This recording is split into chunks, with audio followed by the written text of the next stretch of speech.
now to explain what happened, America's worst nightmare. Ladies and gentlemen, please say hello to Howard Stern.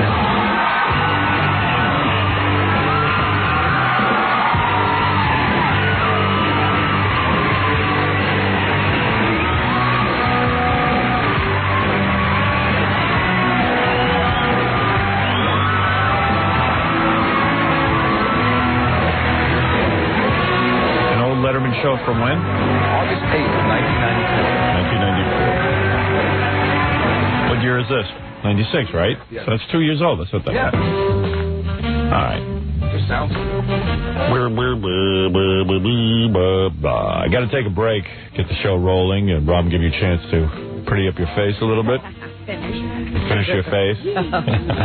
I was sitting there, putting on my makeup, listening to the opening of the show. Yeah, Hooters in the night. I always know that there's going to be a musical selection just before they put on, whatever else they're going to use for you. And they put on this Hooters in the Night. Hooters in the Night was a great song. And I said to myself, that can't be the musical selection just before they hit the hour. Surely there'll be something else. Hooters in the Night. An old classic. Stern Show classic. Crowd pleaser. Yeah, an old crowd pleaser. What about Vagina Tonight? We never did write that. You never did write that. Yeah. There's always a new award show coming up. I have to remember that. I have to write that down. All right. We'll be back right after these words with the whole program and everything else. And, I stayed up last night and watched Pat Buchanan win. Yeah. You got his acceptance speech or whatever it is, his speech? I don't think I have the whole thing. Because the way they're talking, he's already president. Well, the way he's talking, he's just charging past Dole right to the nomination. Yeah. You can't go by, everyone gets locked into this whole, I'll talk about this when we get back. We'll be back right after these words. You're listening to The Howard Stern Show. 97.1 The Eagle. Hey, this is Rob Zombie. You listen to Howard Stern, and he will ridicule you. Bye-bye. Excellent. I will ridicule you. That is true. I will ridicule you. Come on. I'm going to ridicule you right now. Get close to your radio. Come on, ladies. Take off your bottoms. It's time to get ridiculed. Yeah. Oh, yeah. There you go. Moaning. Good morning, everybody. It is blah, blah, blah on a blah, blah, blah, blah, blah, blah on the year 19 blah, blah, blah. And certainly I know what I'm talking about. Do you know what you're talking about? Oh, I have the microphone. What's the difference? Here's what you're talking about. You're not talking about anything. You're listening. People are wondering what to think about this Pat Buchanan win over in New Hampshire. I'll tell you what to think about it. Does it mean leave the country? It means get out. Doesn't mean anything. It's just a bunch of rube hillbillies who, of course, are expressing their dissatisfaction with immigration, with the fact that they want to make $10 an hour for pasting rubber soles on shoes. And they're pissed off, and also they know that Bob Dole is an unexciting candidate. Bob Dole is Bob Dole. He's very dull. But can Pat Buchanan win? No. Pat Buchanan cannot win. Electing Pat Buchanan as your nominee will do. Well, what it'll do is drive guys like me, for example, who might be open to voting for a Republican this time around. Last time I voted for Clinton. I'm open to somebody new, but Pat Buchanan would be unacceptable to me. What I'm asking you is, what is your strategy when you're thinking nominate Pat Buchanan? Oh, I see. What was the strategy of these people who voted for him? They don't have a strategy. Bozo would do better than Bob Dole or Buchanan. Bozo for president. I thought there was a hidden message here, maybe. No, there's no real hidden message. Look. Buchanan's one of these guys who's very opinionated, and at least, like Bob Dole, you don't really know where the guy stands because, quite frankly, nobody in politics really stands for anything. It's sort of just whatever the agenda is, you pick a side and you go with it. It's how you keep the job. So, Pat Buchanan's one of these guys who comes out and says, he has a couple of good ideas. He talks about freezing our borders for 5 years, which Building a fence, which is fantastic. You proposed that. I proposed that for years. There's a lot of cool things the guy proposes. And he's been for a flat tax for a long time. So there's some good things happening there. What gets people crazy is when the guy starts talking about mostly this religious right stuff that, first of all, he doesn't believe in the theory of evolution. You know, it's this rhetoric, so he gets these right-wingers all riled up. You think it's rhetoric with him? Oh, yeah. This is a guy who hung around Richard Nixon and saw him get elected, and he said, wait a second, if this bozo can get elected, I think I can do this, too.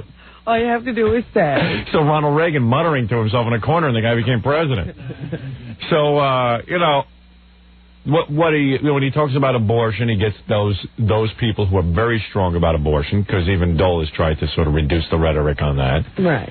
And the more you try to mainstream, the big problem is the reason Dole lost in New Hampshire is because Lamar Alexander is running, and people are dissatisfied with Dole, so therefore they went to this guy, Lamar Alexander. It seems to be the alternative. Right, so they're splitting this vote. In essence, this vote that, Buchanan would have gotten 26% of the vote. Or 28% of the vote, whatever he got. And then Dole would have had, if there wasn't a Lamar Alexander, he would have doubled his vote.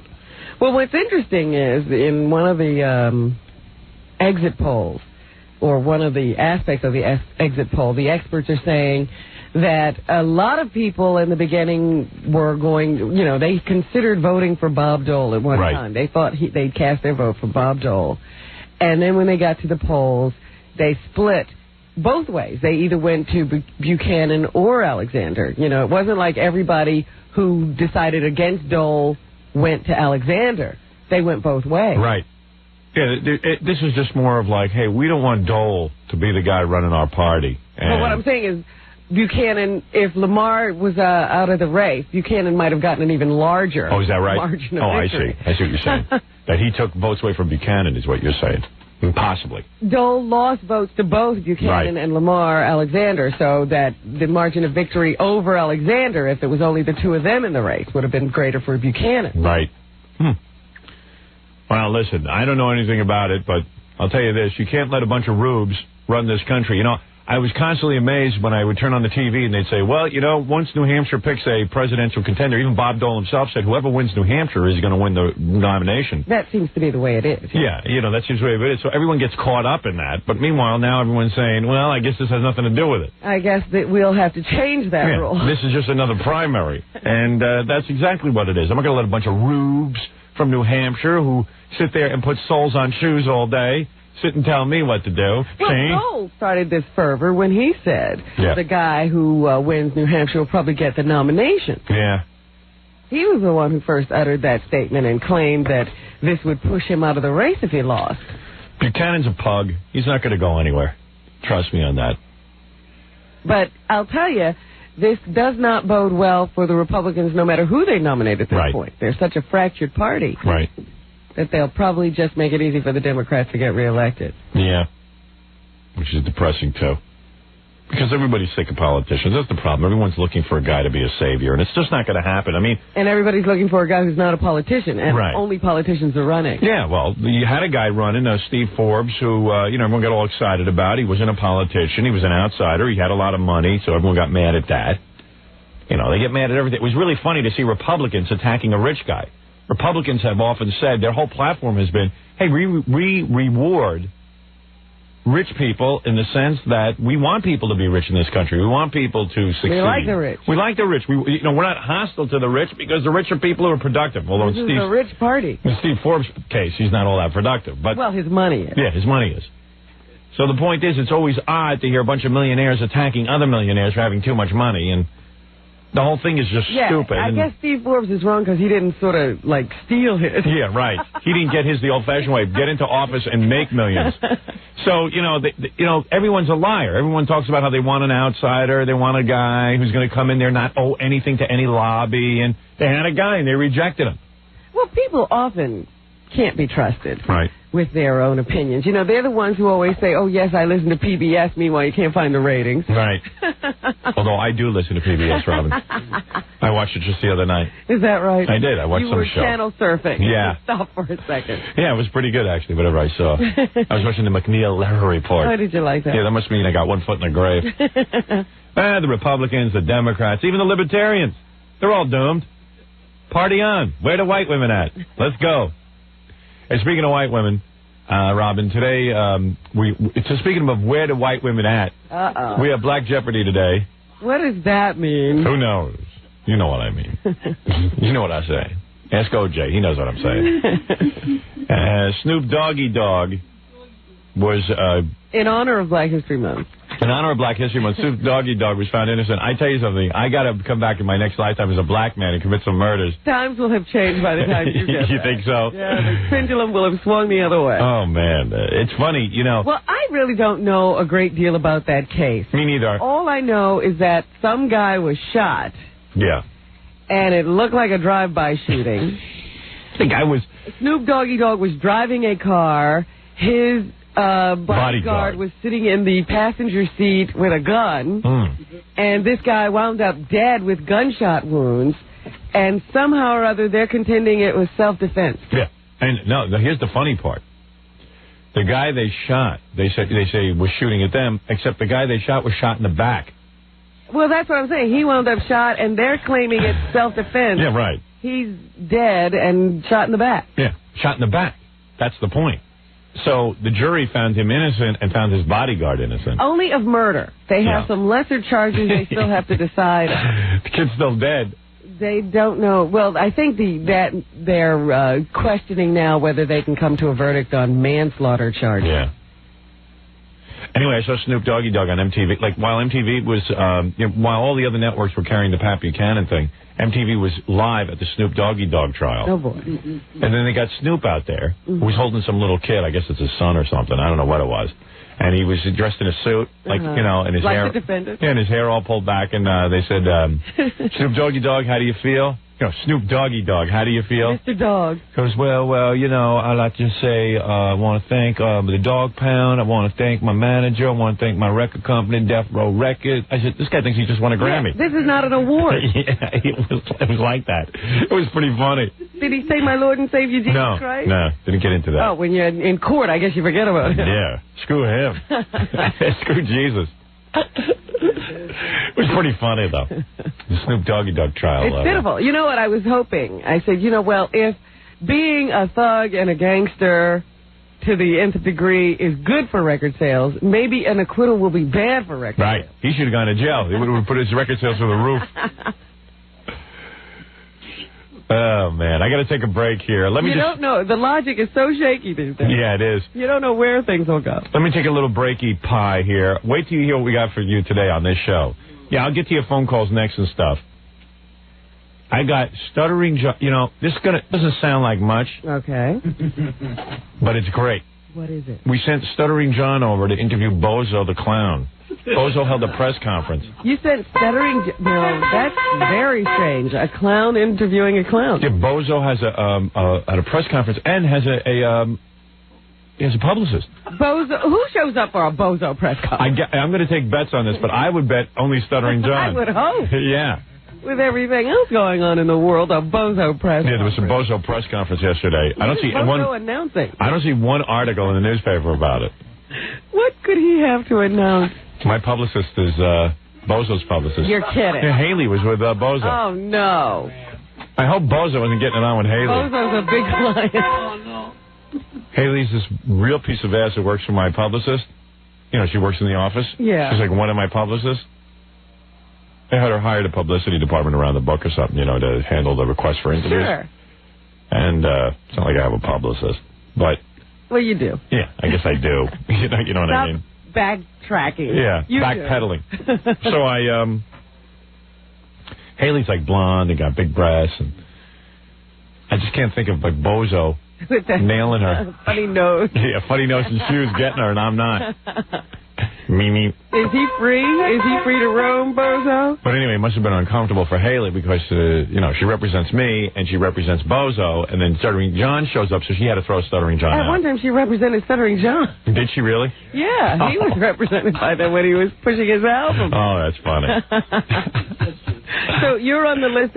She even represented me. Right. You're on the list with Bozo. Yeah. Our list of clients includes... But you know what's funny? When she represents me, her main job is to keep me out of the newspapers. And when she represents Bozo, it's like, hey, Bozo's going to have a press conference. And, Bozo wants to see some press. He wants to see results. What do we do now? There's a guy who really needs a publicity firm. He does. I mean, it's hard to be Bozo and get publicity because, That's quite frankly, a challenge. the whole clown field, quite frankly, is depressed right now. Yeah, nobody's interested in clowns anymore. No. Ronald McDonald pretty much knocked Bozo out of the box and copped this whole look. And nobody cares. I mean, do you know any other clown? No. The industry is just not Clarabelle. there. Clarabelle's old. Yeah. Clarabelle's Clarabelle is like Bob Dole, a warrior from the past. And nobody's come along with some fresh new ideas. I wonder if Haley represents any serial killers. How far down does it go? Yeah. Does she have any celebrity lookalikes? Yeah, I wonder who her lowest client is. And I bet you Bozo's got to be right down there. Yeah. All right, we're going to take a break. We'll be back right after these words. You're listening to The Howard Stern Show. 97.1, The Eagle. Marvel Comics. Let's return to The Howard Stern Show. I'll put that right behind The Godfather. I was just doing a commercial for a book. Yeah, I heard that. I got to read that book now. Sounded pretty good. I wish I knew how to read. The commercial was so good you convinced yourself. I could barely read the commercial. That was the sad part. That was a lot of effort. Books are tough. You know, it's funny. I watched that movie with Braveheart with Mel Gibson. Yes. That he directed and stuff and got a lot of Academy Awards. And it was really good. And it makes you wonder. I don't know who put out that movie. You know what movie studio? But it makes you wonder, like, how did they screw that up? I mean, there was a wonderful movie, but somehow in the marketing, it just never took off. I don't think it made any money, did it? No, not really. And it's a shame. I mean, it's really good. You know what it is? After the Academy Awards, they often do. Yeah, but it's already out on video. And the weird thing is that... well, not really. You had an advantage. Oh, is that what I have? Yeah, I don't think it is. Oh, well, good. Because what's weird about it is that, I could probably figure this out because I'm as guilty of this as anybody. I can't stand movies about that period in time. Mm-hmm. You know, I don't care about guys running around in kilts. I see kilts, I zone out. You're out the door. I'm out the door. So, but what it was a really cool movie and a lot of action. I also think that Rob Roy might have turned a few people off. Rob Roy was a kilt movie. Oh, was it? Came out a few months before. I don't know. And it was horrible. Oh, yeah, I don't know. If you get guys in kilts around that time with swords and stuff, you go, oh, Jesus Christ, what the hell is this? Unless if somebody gives it a really good marketing plan. Right. And you tell them it's not going to be what you're thinking. Yeah, tell me it's a Bruce Lee movie. Or something. Well, that's what I said to Howard when he told me he liked it. I said, but you like karate films. Yeah, but this was like a karate film. Because there's lots of action. Well, what I like about karate films is I always like to see some guy who gets his ass whipped, like Karate Kid, who gets his ass whipped and then all of a sudden trains and then comes back and seeks revenge. Right. And that's what Braveheart is. It's this little kid whose whole family's wiped out by these guys, and then he has to come back and beat the crap out of them. And anytime you give me a story like that, I'm there.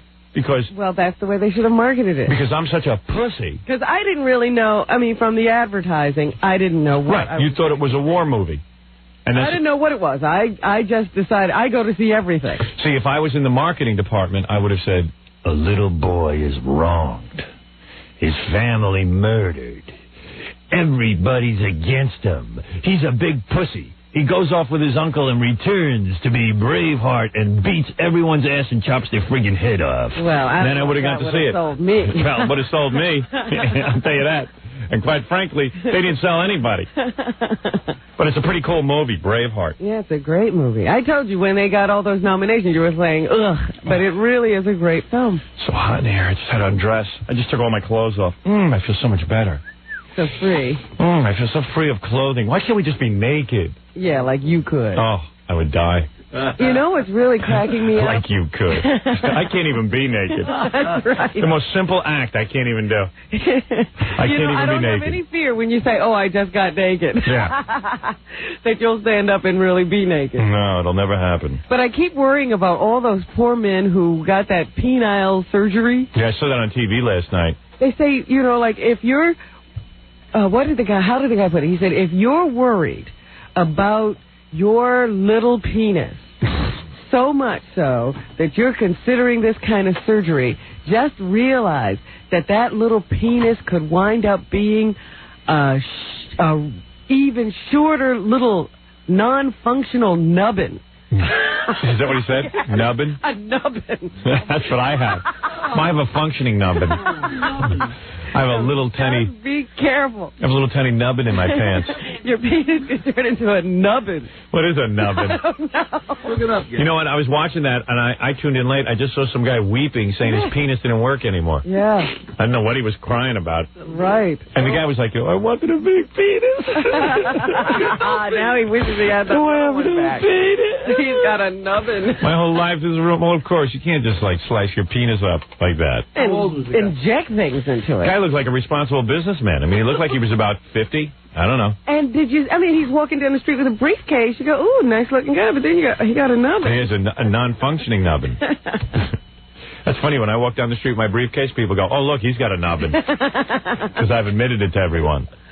But it's pretty sad. Yeah. Was he carrying his penis in that briefcase? Hey, you're on the air. Let me take a few phone calls, and I'll get to Bozo and Stuttering John. Maybe I should even do that here. I can't wait to hear it, because the questions are really good. Really? And Bozo answered them? I don't know what happened. I'm going to learn with you. All I know is he got to 11 questions with Bozo. Wow. And they're really good. Stuff like, how come there's no black Bozos? Are you a racist?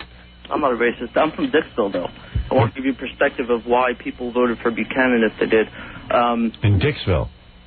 Dixville, New Hampshire. Yeah, I'm from Coxburg. I was originally raised there. Yeah, what about Dixville, New Hampshire? Everybody's Democrat up there. Yeah. And, the impression I get is that they're bringing people in to vote Republican to shape it. Hi, San Diego, you're on the air. Who cares? Wrong program. Yeah. For that kind of boring conversation. Yeah, call up, WABC. Call up the Bob Grant program. Yeah, I understand what you mean, sir. Okay, I'm going to take another call. Howard. What are you doing, John? I'm not ready for Bozo yet. Oh, Gary just told me to come in. Yeah, well, Gary listens with half an ear, and you listen with less. I was out talking to Black Jeopardy contestants. Okay. He's overwhelmed. Yeah.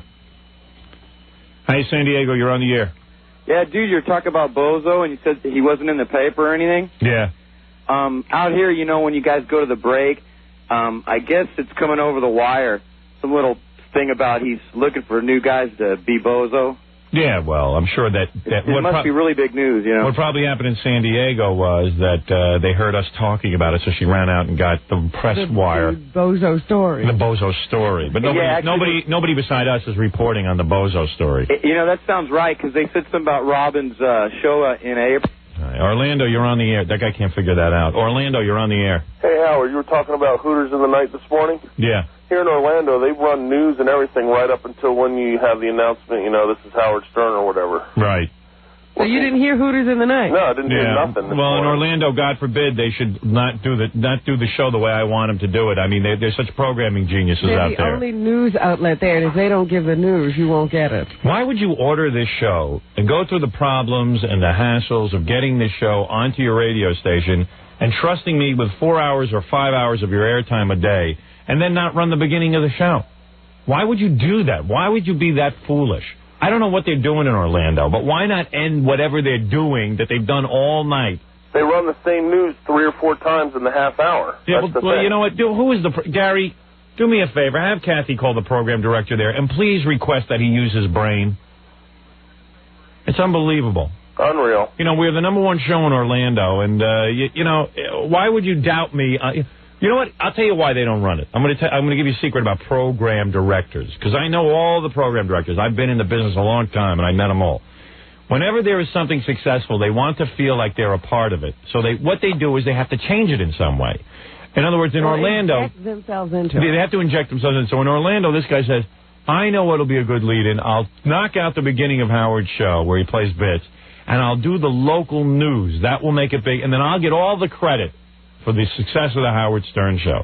Because I'm not going to have that Howard Stern tell me how to run my radio station. So I'm going to show my independence, and I'm going to run the news. And I bet you they run the news during the show, too. Do they? Excuse me? Do they run news during the show? They run, like 10 or like a minute, snippet of news in between every once in a while. Totally unnecessary. They do traffic. They do all. You wouldn't believe some of the stuff. Yeah, anything to delay the show. Traffic. No one is tuning to the Howard Stern show for traffic. I can't convince these guys of that. They refuse to believe it. They go, well, what if someone wants to sponsor it? I go, when you get a sponsor, run the traffic. Or get a sponsor for something else. What? So I spoke to the guy down in Orlando, and he said today's the only day that the opening of the show didn't run. They're lying. He's a new guy. They're lying. Hold on. Let's get the guy on with you. Hello, dude? Hey there. Hey, can you lower whatever it is that I'm getting an echo with? Sure. Okay, how's that? How's that? Yeah, much better. The hell was that? That was our monitor. Oh. What's going on? Well, say we ran a little late getting into your show today. Why? The regular producer is gone on vacation, so we're just filling in. And you're saying that was the first day that happened? Honestly, I can't. We usually join at least some part of it. And see, I'm not for sure what the regular producer does. Oh, so you're not there at the very beginning? Well, generally, I'm not here at all. No. Right. So today you screwed up. No, they've screwed up for the past 3 or 4 weeks, Howard. Oh, really? Yeah. Now, what's been going on for the last 3 or 4 weeks? Why do you guys cut off the beginning of the show? Again, I can't account for other than this past week. So is it you guys making this decision, or is it the program director? That I couldn't comment on. Who is the program director there? Jay Clark's our program director. Yeah, well, does Jay wake up and listen at all, or is he just like coasting? Because Jay used to be here in New York and he was coasting. They threw him out. That I don't know. I guess he's coasting down in Orlando, too. Why not? Everybody's having a party. Move down to Orlando, take it easy. Well, that's where you go to take it easy. I don't know why these guys are running roughshod over my program. What do they pay you, $4 an hour? Oh, a little bit more than that. Yeah, $4 an hour guys sitting and making decisions about how to run the show. It's a Mickey Mouse operation, and that's appropriate since they're down in Orlando, which is where Mickey Mouse lives. Well, it's really funny because one of the problems we run into in every market is we finally get a guy trained right, and then he goes on vacation. Yeah, but how hard is it to train a guy to start the show when we start it? Apparently that's very difficult. So tell me, what went wrong this morning that the start of the show couldn't link up? Were you there late? No, our newscast from 5 to 6 ran late. From 5 to 6 you do a newscast and it wasn't over? You mean you guys couldn't say, we have to end the newscast? You guys repeat the same thing 3 times, the same exact newscast 3 times in a row. Then you have some computer minute, some stockbroker minute 2 or 3 times. It's ridiculous. Again, I can't comment upon the program content. Yeah, but dude, for a whole hour you guys have news. And the hour you ran over? How much news could there be in Orlando? On an FM station, no less. They're running all news for an hour, which, okay, fine. You want to do that, God bless you. But certainly don't run over. Yeah, I mean, don't run over it. I mean, everyone's heard the news already. If it were important, and anyone who's tuning in is tuning in to hear our show. Yeah, if it were important news, it wouldn't be running at 5 in the morning. Right. Not only that, by the end of the hour, the news must be pretty thin. What was it? Yeah. That's what I'm saying. It's Orlando. How much could there be? And how does a whole hell of a lot going down here. And how does a guy run over in the news? I mean, and it's like, right then and there, you end it. It's a live newscast. What were you covering? What breaking story ran you over? But Jay Clark is coasting. Everyone should know that. Jay Clark, the great programmer. He's coasting. I'd like to know what piece of news that was. What? I have Jay's home number if you want me to call him. Oh, yeah. All right, go ahead. Come on. Well, somebody yell at him. And he's going to go, Howard, I didn't know. I'm going to get on top of it. But meanwhile... I mean, why yell at this guy? This guy can't comment on anything. Yes, he can. He won't. He just won't. Well, he's a good little soldier. Hey, dude from Orlando, you're saying that for the last couple of weeks they've been missing the beginning of the show? Oh, yeah. Yesterday, I didn't even hear, how you have David Letterman or... Right. Well, yesterday, I didn't even hear that. I heard you coming on the air starting to, do your rap. Yeah, why is that? Because they're idiots down here. Are you guys idiots down there? We must be. Oh, you must be. All right, well. Did this guy run the show yesterday? Yeah. Oh, you did? Yeah. I read it for this week. So what happened yesterday? The same situation. Oh, jeez. What happened yesterday? Seriously? About the same as today. And then does anybody ever yell at you for doing that? Does Jay Clark ever wake up out of bed and go, hey, man, what are you doing? Well, they haven't yet. Yeah, because nobody cares. You know what the big story was? If you worked for me, you would have been fired. You know what the big story was yesterday? Some kid had some Indian tobacco pouch or something, and the school took it away from him. So that ran into our program. Yeah. Yeah. What? I don't understand why it's a big joke. I'm not laughing. Why is it such a joke? Well, I'm not laughing either. So. Yeah, I mean, I don't understand how come you can't do your job. I don't understand why you can't get my program on time. What goes wrong? I mean, your whole job is to get my program on, and you can't do it. Doesn't that tell you something? Oh, did you go to college? Yeah, I did, actually. 4 years? Yeah. And you graduated? Mm-hmm. And you can't get our program on time. Let me guess, you went to UCF? No, that's wrong. Wait a minute, I'm still trying to figure this out. The news comes on from 5 to 6. We start programming at 6, true? Yeah. About 2 till or something like 2 that. minutes in front of 6 now. Okay. 2 or 3 till, and I you think. couldn't get us on until after they announced that this was the Howard Stern show? I think we joined it today right when you began the live show. Well, what did you do in all that time? They did the weather. And what was happening in all that time? And where's our Orlando CIA hole? Hey, dude, you want to be our Orlando CIA hole? I'd love to. Yeah, we'll send you a badge. I'm going to fire the one that we have. All right. Yeah, he obviously isn't doing his job. We didn't hear about that. I get up. Well, Gary, where is Jay Clark? Or is he on hold and I just can't tell because you still haven't fixed that phone problem that I told you to fix yesterday? Yeah, the phone problem's fixed, Howard. You're on It that is? line. What about this line? You can't dial on this line? No. The phone line's fixed. Jay is not available. So why wouldn't you come in and tell me that? Because you were on a roll and I wasn't going to bother I'm on a roll, but I'm sitting here. The only reason I'm on a roll is I'm waiting for Jay to get on. I know. Howard, I was just going to the phone 2 seconds ago. I had the wrong number for the guy. I was trying to track him down. I'm still working on it. It took you 12 hours to make a phone call? Howard, the number I had was incorrect. Yeah. The guy changed his number. My fault? No. Now I'm trying to get another number for him. I'm doing How are you going to get another number for him? I'm going to try to talk to this guy down at the station. Well, how are you going to talk to him if I'm talking to him? I know. I was just coming in. You mean 5 minutes you were gone? I wasn't gone that whole time that took? I wasn't gone 5 minutes. Yeah, both. I had to redial the number 3 times. You should run our show in Orlando. You could do the same job this guy's doing. I don't understand how you can't run my show on time. I'm not getting an explanation. Yesterday this happened and today it happened. I mean, yesterday, were you upset that it happened, that you didn't get to the show on time? Hello? Oh, were you talking to me or the caller? No, I'm talking to you. What does it have to do with the show? He's not doing the show. You are. Maybe I should. I would like this caller to run my show. He cares. Let me ask you something. When you didn't get to the show on time yesterday, were you upset? I tried to get it as quickly as possible to it. Right. And then when it happened, did you say, well, why? Did you question yourself and say, well, I wonder why I can't get to Howard's show on time? Actually, we have discussed that. And what happens in the discussion? Who do you discuss that with? With the news anchor. Right, the news anchor. Mm-hmm. Who's he, Dan Rather, someone nationally famous? Who is the news anchor? Jay Moore is our news anchor. Jay Moore is an overnight news guy, right? He comes in mid-morning. Mid-morning. No, like 3. 3 o'clock in the morning. Yeah, thereabouts, He comes in 3 o'clock in the morning, does an hour's worth of news that he rips off the wire. And this is the guy who can't get off on time. Yeah, well, it's his big break. And you and him sat down together yesterday and said, gee, why can't we get the Howard show on time? We have discussed it, yes. And then what happens in the discussion? Why do you believe that you can't get to my show on time? Well, in all honesty, there isn't an excuse. We just run long. I see. And did it upset you this morning when, again, you failed to do your job? Well, I wasn't terribly thrilled. Right. I mean, I don't mean to pick on you, dude, but this is what Jay's supposed to be doing. He's the program director, but Jay obviously doesn't care. Hey, why do all the air personalities all day say this is the Howard Stern station, and then you can't get the show on time? Why don't they say it's the overnight news guy station? Because his show goes off without a hitch. He must have some explanation for why he can't do the news within an hour. Yeah, but tell me something. How many days in a row has this happened? Since you under your watch? How many days have you been there? How many have I been here? Yeah. Let's see. This would be 5th. 5th day. Uh-huh. And all 5 days so far, you've not gotten to my show on time. That I don't recall. Oh, come on now.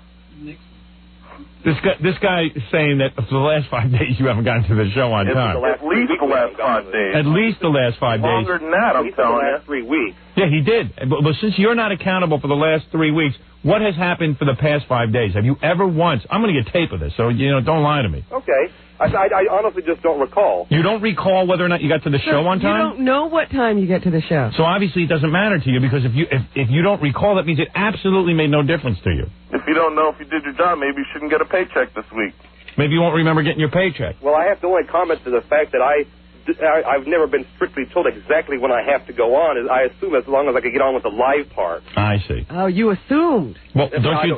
You mean we're going there. You mean the little recorded intro doesn't matter? You've decided that doesn't matter.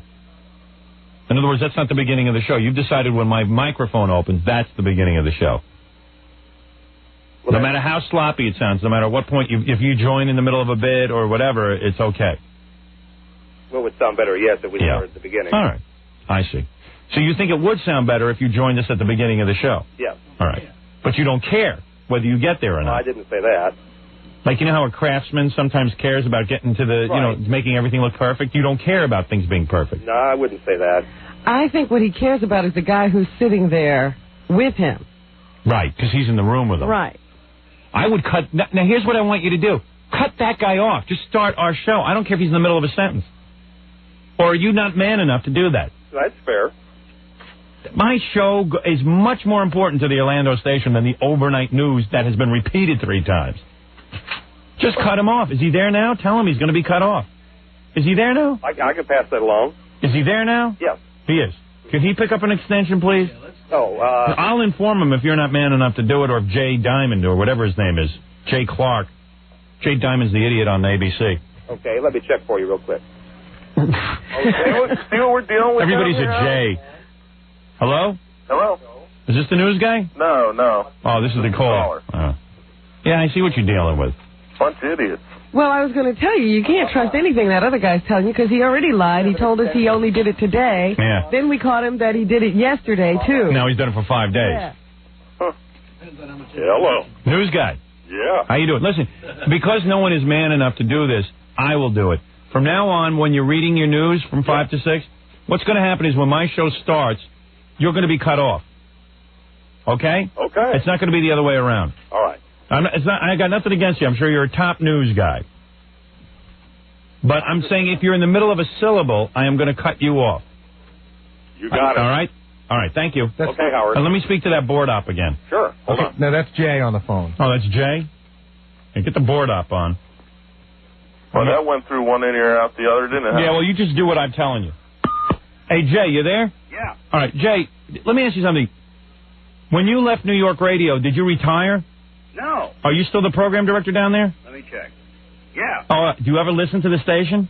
Yep. Do you hear what goes on when our show comes on? Let me put it to you this way. I was going to scream at him this morning. Oh, I see. So for the last 3 weeks, my show sounds like a sloppy mess in the beginning. That's not true.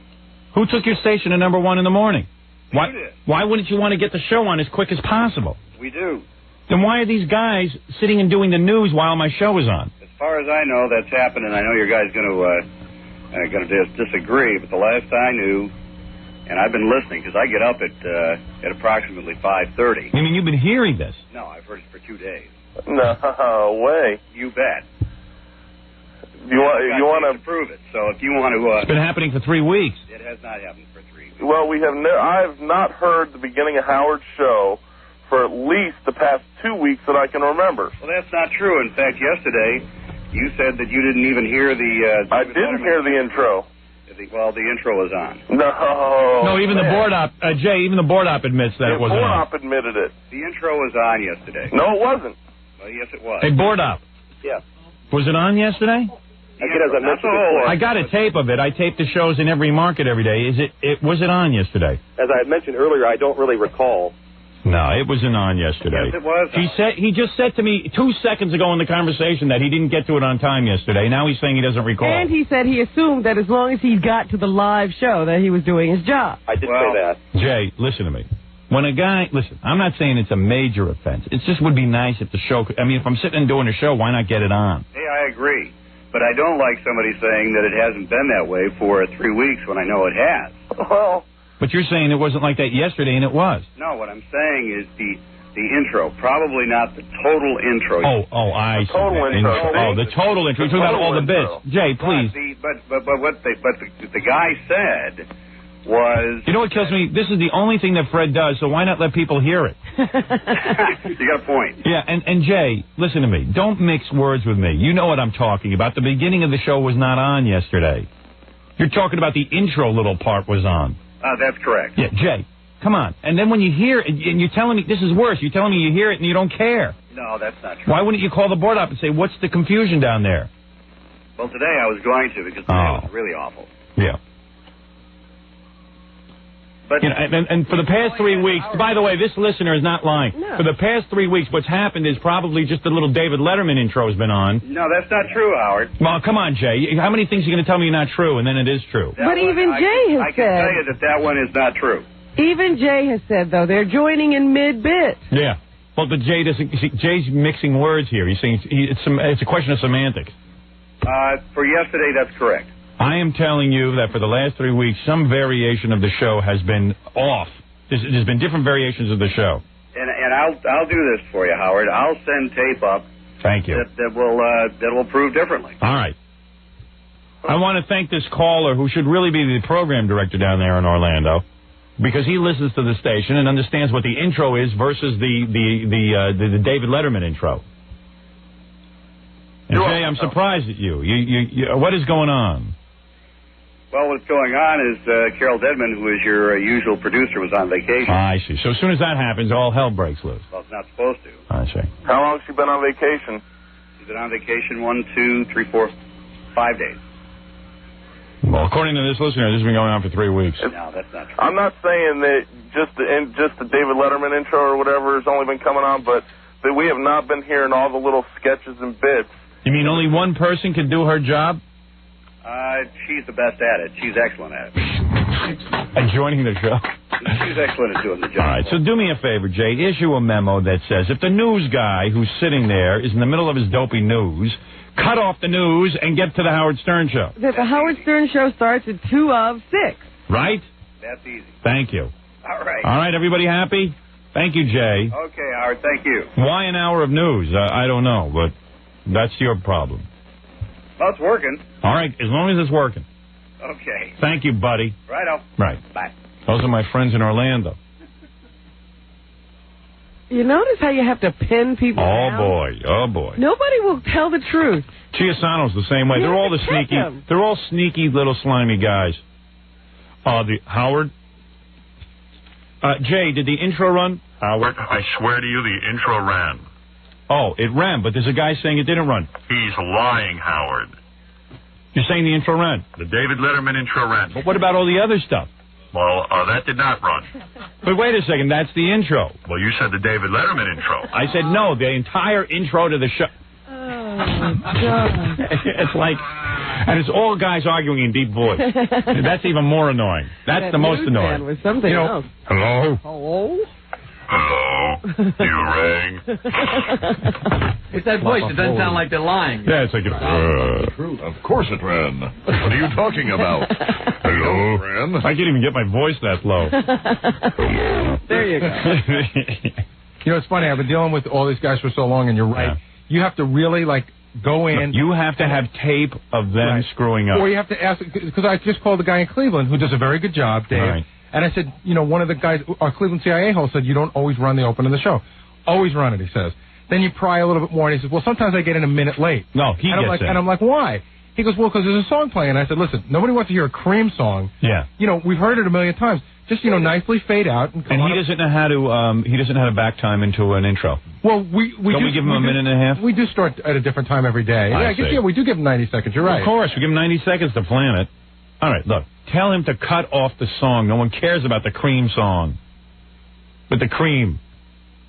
In a white room with black curtains. I mean, how many times are you going to hear that? But it's funny because you call the guy and you say, you run the open of the show? And he goes, yep, I run it. No problem. And he knows what you're talking about. You never miss anything. And he goes, well, sometimes, but after the 5th time you ask, sometimes I get in a minute late. Wear him down. You got to wear him down. I got to take a break, and then I want to play Bozo and Stuttering John. Okay, great. Okay, and then we'll have Black Jeopardy. There's a big show today for Black Jeopardy. It's Black History Month. It's Ash Wednesday. Anyone who wants to get ashes on their head. Lots on the agenda. There's a lot on the agenda. And there's just a lot on the agenda. We'll be back right after these words. You're listening to The Howard Stern Show. 97.1 The Eagle. We're back with The Howard Stern Show.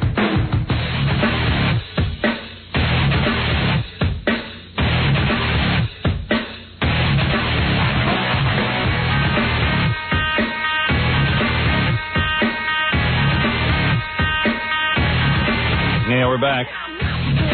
All right, so, hey, John, why don't you come in here? Now I hear that Bozo had people out there trying out to be Bozo. Yeah, I'll give you the whole story. Okay. Hero of the Stupid. Hey, Stuttering John. And Stuttering John was with Bozo. Where was this? At the Harley-Davidson Cafe. Oh, yeah. This part of his tour was an open audition. Didn't he have a press conference the other day? Yeah, he had a press conference on Friday. This was like... Did anybody show up to the press conference? We didn't go to the press conference. We just went to this... Do you know if anyone was at the press conference? No, I know I certainly didn't hear anything about it. Were you the only press at the auditions? Actually, Fox was broadcasting live from there. From the Bozo auditions? Yeah. Oh, must have been a heavy news day. Yeah. It's real weird. So anyway, what's funny about this is that Bozo answers the questions in Bozo voice. Larry Harmon, right? Yeah. Is he an old guy? How old is he? He looks maybe 60, 70 years old. Oh, really? That old, huh? But he doesn't look like he's going to die or anything. Is he in the Bozo costume when you were interviewing him? No. Oh, he wasn't? No, he wasn't. But he answered as Bozo. That's weird. Yeah. But there were a lot of people dressed as Bozo. Yeah. You should have dressed as Bozo. So when you went down there, since, pretty much our show publicist was down there, and she was representing Bozo. Yeah. Was she mad that you were there? She was just, telling me to be very nice. And I said the questions were very nice, but she gets more and more aggravated as it goes along. And then she had to throw you out. And then she throws me out. Our publicist, her job. Yeah. Well, she had to. She was representing Bozo that day. Her loyalties are torn. But you know how she acts like any other publicist. Like, they think they know what's going on in their guy's mind. Right. You know what I mean? So they're going to do damage control. So anyway, you had no problem getting to Bozo since you were the only one there. He was probably thrilled that you were talking to him. Yeah. Okay. And you're telling me Bozo was handling the questions. It was the publicist who did. Yeah, I mean, he was hanging in there. Yeah, well. I think you would ask enough. She was more than tolerant. You don't think Bozo's getting it on with her, do you? No. Yeah. But she looked really good. Yeah. Black skirt. I've got, when I put out my book, I got a publicist to more or less keep the press away from me. And, you get a lot of phone calls for press, and, you got to refer them to somebody. Somebody's got to take them. Yeah, so my publicist is this guy, Dan Flores, but he throws off most of the work to Haley, who's like his partner or something. And Haley's this blonde with big breasts, blue eyes, nice ass. She accompanies me on a lot of this stuff, and it's like... It's pretty good to look at. And she's a very huggy type of person. Like, yeah. And it's like, oh. Until you... Yeah, she hugs you and you think you're going to get it on with her, but you're not. She leads you to believe it's going to happen. And, like, she's the type of person who gives you a hello kiss, but it's usually, like, near the lips. Yeah, right. You're thinking, like, man, she's really into me, but she's not. For you, huh? Yeah, like, oh, wow, she's really hot for me, but she's not hot for me. That's where it all stops. Yeah. It stops from the hug. It starts and stops right there. I appreciate the hugs, though. Because you always think, like, I could get her. Yeah, because I remember you telling me you guys were somewhere, and you thought you called her to your room. I guess that was when you were stuck in Cleveland. We were in, no, we weren't in Cleveland. I was stuck somewhere else. I was stuck, I wish I was stuck in Cleveland with her. No, we were stuck somewhere else. And then, I don't remember where, but. Yeah, and you and Ralph were up in a room and you called her up there? And we were watching porno movies with her. And then, I don't know. We figured something might happen where she'd take her shirt off or something. If we were asking her to take her shirt off, but she wouldn't do it. No. I remember when she was doing Robin's book tour, me and Guy were in a limo, and she leaned over to talk to us, and everything was out on display, and all me and Guy could do was stare at it. Yeah, and like I was in the limo with her, and she was wearing a mini skirt and stuff, and I had my head in her lap because I was resting, and she told me to rest, and I thought, well, this is it, and that was it. That's all she would do. You're so crazy. And then Ralph was trying to feel her ass, and she said no. And that was the end of it. But you could see why. That was Ralph. Ralph's another guy thinks he can get Haley, but he can't. Thank goodness. Yeah. And then I went out to a restaurant with Haley because we had to eat, and I was trying to feed her and stuff. What? I was feeding her. I thought maybe something would happen. Nothing happened. Haley shouldn't have to lift her own fork. She works hard enough. When you got a chest like that and that long blonde hair and that skinny body, I don't think you should have to lift your own fork. And then she was like dating some guy out in California. She had just met him. She still is. Yeah. And I was telling her what a loser he was. And don't even know the guy. Yeah. I said, oh, yeah. He's a nice guy, I'm sure, but I had to convince her he was a loser. I said, don't go with him. He's a loser. You know how she got the guy, right? Yeah. My agent set her up. Yeah. Oh. And I was like, look at him, man. He's a loser. He was like a real good-looking guy, you know, got everything going on for him. Single. Just don't want somebody else. Yeah, it was just like, oh, Jesus. Oh. I go, don't you see what a loser he is? Don't you want a guy with long hair? Like a cool guy? Who's married. Who's married. Has 3 kids. Yeah. Don't you want a guy like that with his no future? So she was representing Bozo, huh? Boy, that's got to be a tough gig. What's next? Female impersonators? I think I'm their biggest client. Although they might say Leno is. But I think I'm bigger than Leno. Yeah, in my mind, he uses them full time, and you're a hit or miss kind of guy. I don't know. Yeah, right. I only sign up when I have projects. Although I would like them to be the publicist on my movie. Mm-hmm. But I don't know. That's up to Paramount Pictures. It must have been quite a sight, Haley and Bozo. But, you know, the funny thing is... And is she like clinging to Bozo like she clings to me when I'm doing the thing? No. No. No. But you know what's funny is that all these... Because her breasts are as big as Bozo's feet. The funny thing is that you have all these guys audition in front of like a crowd. So they're all being Bozo. Which is really and like, what do you have to do to audition to be Bozo? Like, you know, like you got to go do his laugh. Oh, yeah. And dance. I was so embarrassed for them. Bozo garb all the time? Yeah, they're all wearing Bozo the Clown out. Don't you think Ronald McDonald ripped off Bozo? Yeah, definitely. I mean, there should be some sort of suit. All right, so here's Stuttering John with Bozo. All right. You got to get into it. Everybody knows Bozo, don't they? I don't know. That's a Bozo no-no to bring that up, Robin.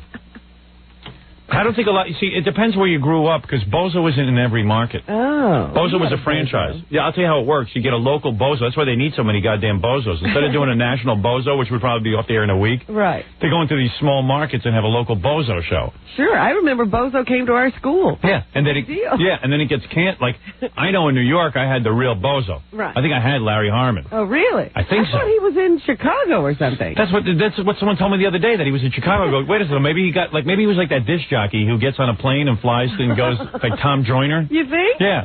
Well, you know, Willard Scott was the Washington Bozo. Yeah, he still is. He's a national Bozo. He is a national Bozo. He wears a wig. So, yeah, Willard Scott has a weird career. No wonder Brian Gumble wants him off that show. Why would you want a Bozo? Yeah, Brian's looking at him and saying, this guy was Bozo. Yeah. I guess Willard Scott figures if Mike Wallace could be a game show host.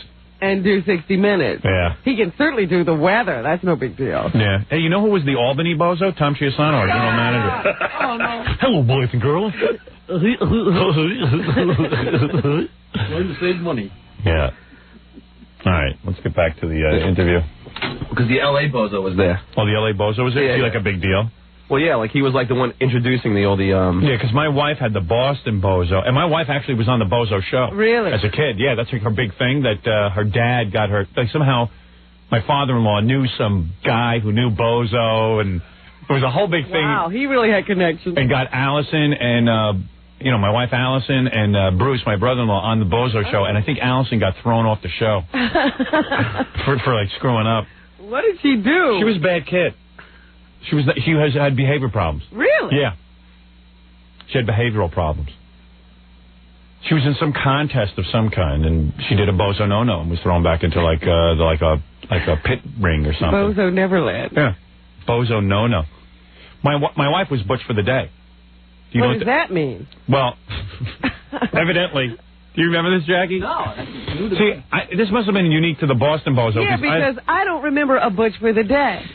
I don't know. It's a weird concept, and I don't know what it was, but like they choose one kid to be Butch for the day, and my wife, I don't know, paid off a guy at the Bozo thing, so she could be Butch. So she could be Butch for the day, and then there was a whole controversy that Butch for the day had been paid off, and that it wasn't fair. Payola. Evidently, somebody squealed.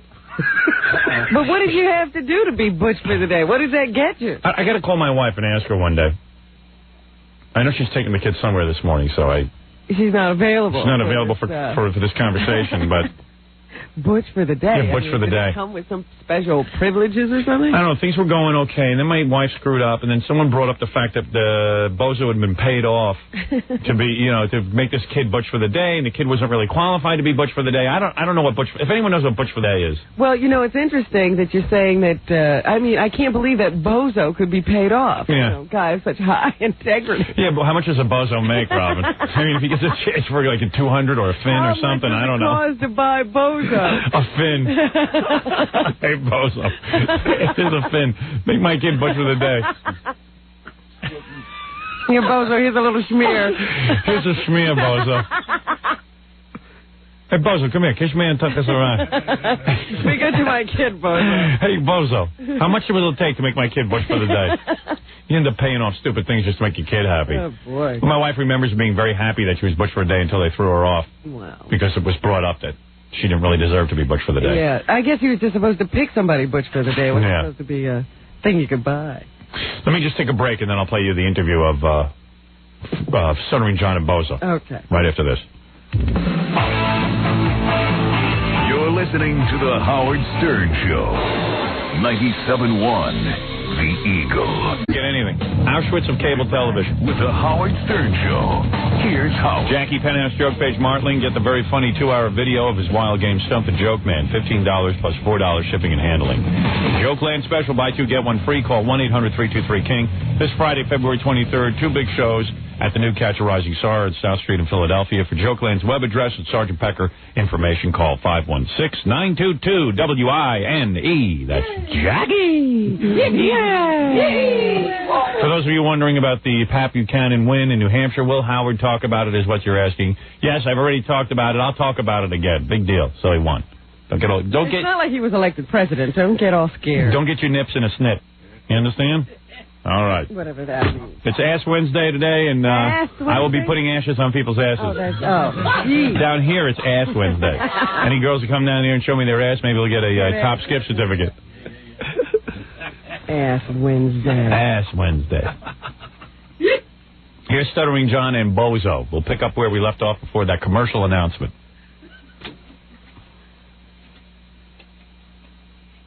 How you doing, Larry? How's it going? Fantastical. I don't even come in a bottle. Here we are at the Harley Davidson. Little Bozo humor. Yeah, he's doing his whole thing. Fantastical. In cafe. Yeah. How's it going? You having a good time? Fantastic. This is for WXRK Radio. How are you? Well, great. We got all the wonderful people from New York and surrounding territories auditioning to play Bozo in the future. Let me ask you. I wonder where they're playing Bozo, because I know in New York there's no Bozo.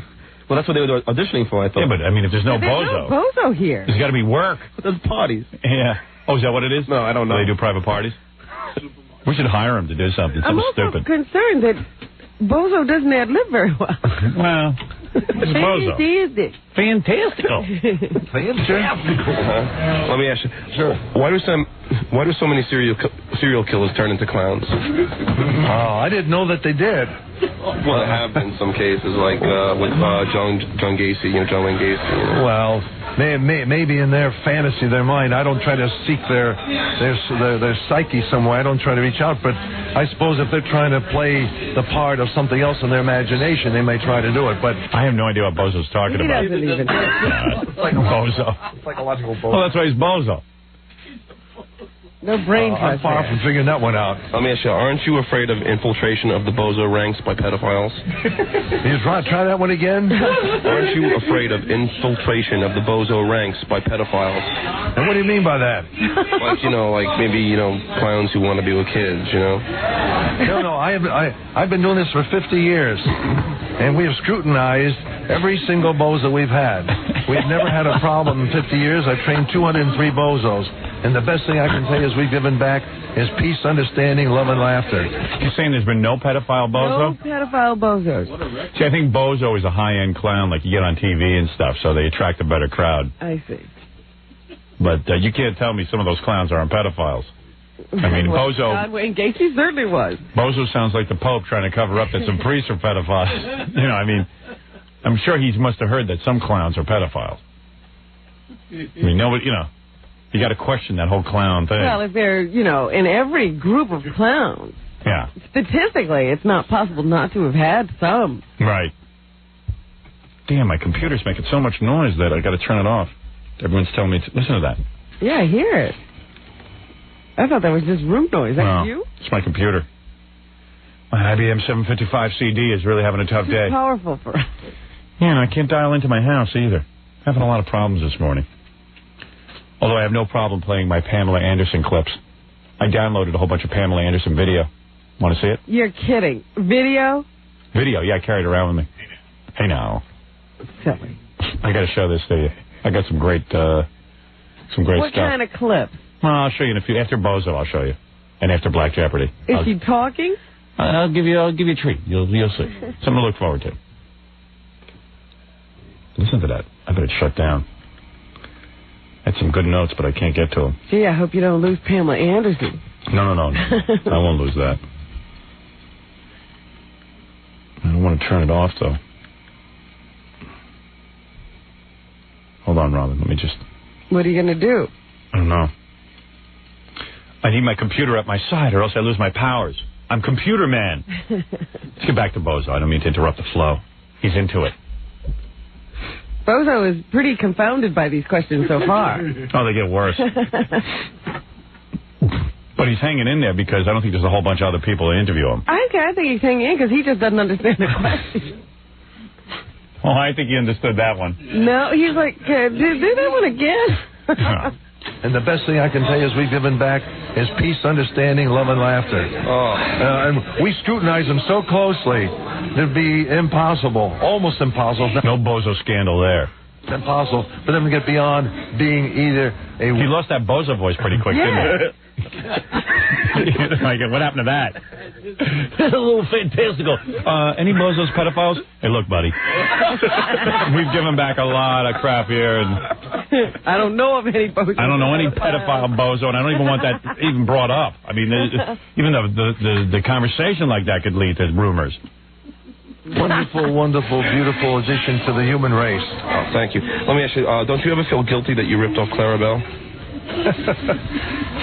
Clarabelle never talked. What do you want to tell me about that? Have you ever made love to your wife as Bozo?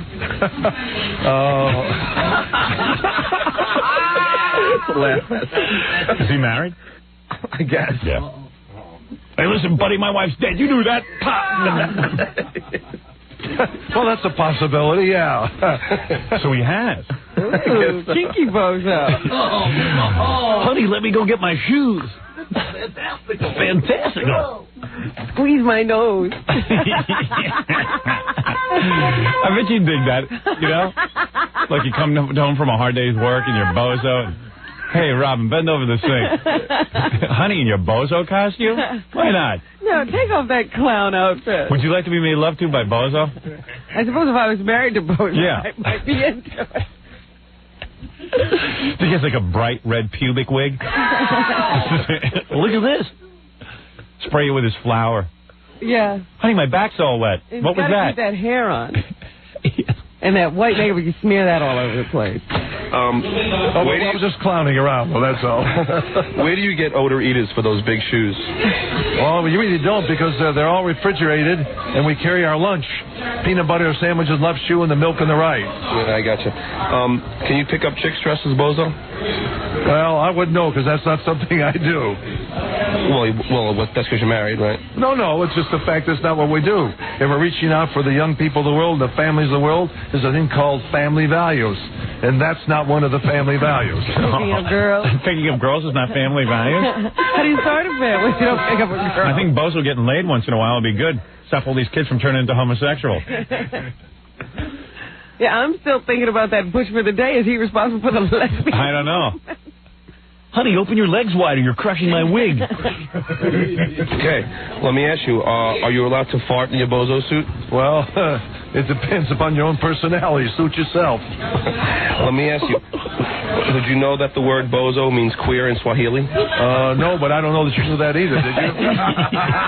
Hey, Bozo handling you. Say about that question. Right. I didn't. I talked to some Swahilians and I never heard that. Do you allow gays to be bozo? We don't take anybody, anytime, any place, and discriminate for any reason. Oh, I thought there was going to be a controversy there. You know, Bozo knows that our Lord Jesus Christ sees homosexuality as a sin, and I must tell you, read the Bible. Yeah, and I don't think it would be healthy for Bozo. Not that I have anything against homosexuality, but I don't think Bozo should be a gay. That would have been cool. But he says there's no discrimination. A fag bozo is an okay bozo. It's never happened. For whatever reason, I don't know. He says it never happened? Oh, there are none, but they don't discriminate. Oh, please. I am sure there are gay bozos. Judging by the audition, I think so too. Really? People look a little light in their flowery pants. Yeah. A little light in Seems like a requirement. Wow. You're not saying all bozos are gay, but there could possibly be some gay bozos. Okay. Homozo. They wouldn't want to be or would want to be. I don't know. It's never happened, though. You're a good bozo. Let me tell you. How difficult is it to move your bowels while wearing the bozo outfit? Well, Haley, it's fine. Is that it? You're out of here. Get out. We're like the astronauts. We just do what we have to do when we have to do it. Are there bozos who are HIV positive? No, I don't know of any such thing. Are there any black bozos? Wherever. It's fine. Haley's No, Larry's fine. Are there any black bozos? We didn't get to that question. Wait a second. Does he answer it? No. Now Haley's grabbing the mic from me. Oh, really? Yeah. What's her problem? The guy was doing it. I know. She has a funny comment that Bozo tells her at the end of this tape. Was Bozo checking out her cleavage? I wouldn't know. Any black bozos? Wherever. It's fine. Haley's Larry's fine. Larry, don't ask the goddamn black bozo question. We're fine, I think that's fine. Thank you. Oh, Haley, what are you doing, Haley? Oh, sorry, Haley. Thank you very much. You heard him. He goes, that's not good for your business and it's not good for mine. Lose them. Bozo said that? Yeah. Yeah. Is there a black bozo? Did you see any black? No, I didn't see any black. See, that was a controversial question. We uncovered something. Afrozo. I was thinking, the homo bozo would be hozo. Hozo and Afrozo. Brozo. Brozo. Hozo and Brozo. Do you got any tape of people auditioning to be bozo? Yeah, we do. I'd love to hear that. Yeah, they shot some good stuff. Maybe they could get some of that in here later in the program. I'd like to see a guy audition to be bozo. I'd like to see the guys they reject. The homeless guys. Who loses that gig? So I don't really ever recall seeing a black bozo. Well, how would you know anyway? They have all that makeup on. Yeah, you could tell. Trust me. You could tell a black bozo. Bozo doesn't paint his entire body, just his right. face. That's right. You see his hands. You see his neck. Exactly. I've yet to see a black neck on Bozo. I think I'd notice something like that. God damn, honey, come here. There's a black Bozo. What the hell? What's wrong with it? There's a black Santa Claus. Why couldn't there be a black Bozo? Let me take a break here, Robin. Stuttering John, thank you. Excellent job interviewing Bozo. Hero of the stupid. And we'll be back.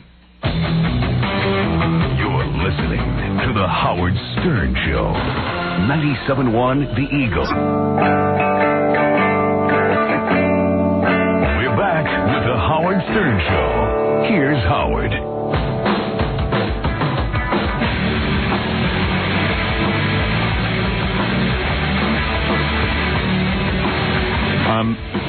What? He's talking to me. I don't even know he's in the room. I just realized you have your get-up on. I have my Afrocentric outfit on for Black Jeopardy today. We do it during Black History Month every year so that the blacks won't say that we're prejudiced. Or that we ignore them. Right. We're not like Bozo. Please. Right. They're going to say you're prejudiced anyway. Yeah, right. Who cares? Ow. Don't ignore. Scott, when you give me new headphones, forget it. I'm tired of criticizing Scott. Here's Scott right there. Where? Scott, when you, like new headphones, if you don't put the backing on, they squeal on the air. I didn't give you new headphones. No, I know. They made me new headphones for this bit. Oh. So you gave them the headphones. I don't know what they did to them. What? I don't know what they did to them. How come you're an engineer and you don't know to talk into a mic? Stupid. I don't know what they did to him. Oh, gee, I'm sorry I missed that. Scott's a weird guy. Come here. Why do you Come say here. that? I'll tell you why he's a weird guy. You know, when I go on vacation, we do a best of program. Yeah. So we've always told Scott, when you have nothing going on, nothing doing, why don't you prepare best of so at the last minute you don't get caught. Right. So like for the last month, Scott's only put in 2 reels of best of, and we're all aware of it. And he hasn't had nothing to do. He even had off on President's Day. I mean, you had a free day to sit I was and do. here. That's what I did. You did best of? Yeah. So where is it? I got 2 hours sitting in there. I got 2 hours. Yeah. Huh. In a whole day, you only got 2 hours done? How long did it take to do best of? Don't ask. It takes a while. What do you, so for a month now, how long has it been since he's handed in reels? Well, technically, you know, once you hand them in for Christmas, right? Yeah. Which is like December 15th, then, you know, you're off to the next batch. So, I mean, did you take off those 2 weeks of Christmas? The whole 2 weeks? Yeah. Okay, so Scott's back on January 3rd. So that's 6 weeks. Yeah. He's handed in what, 4 reels? That's 4 hours.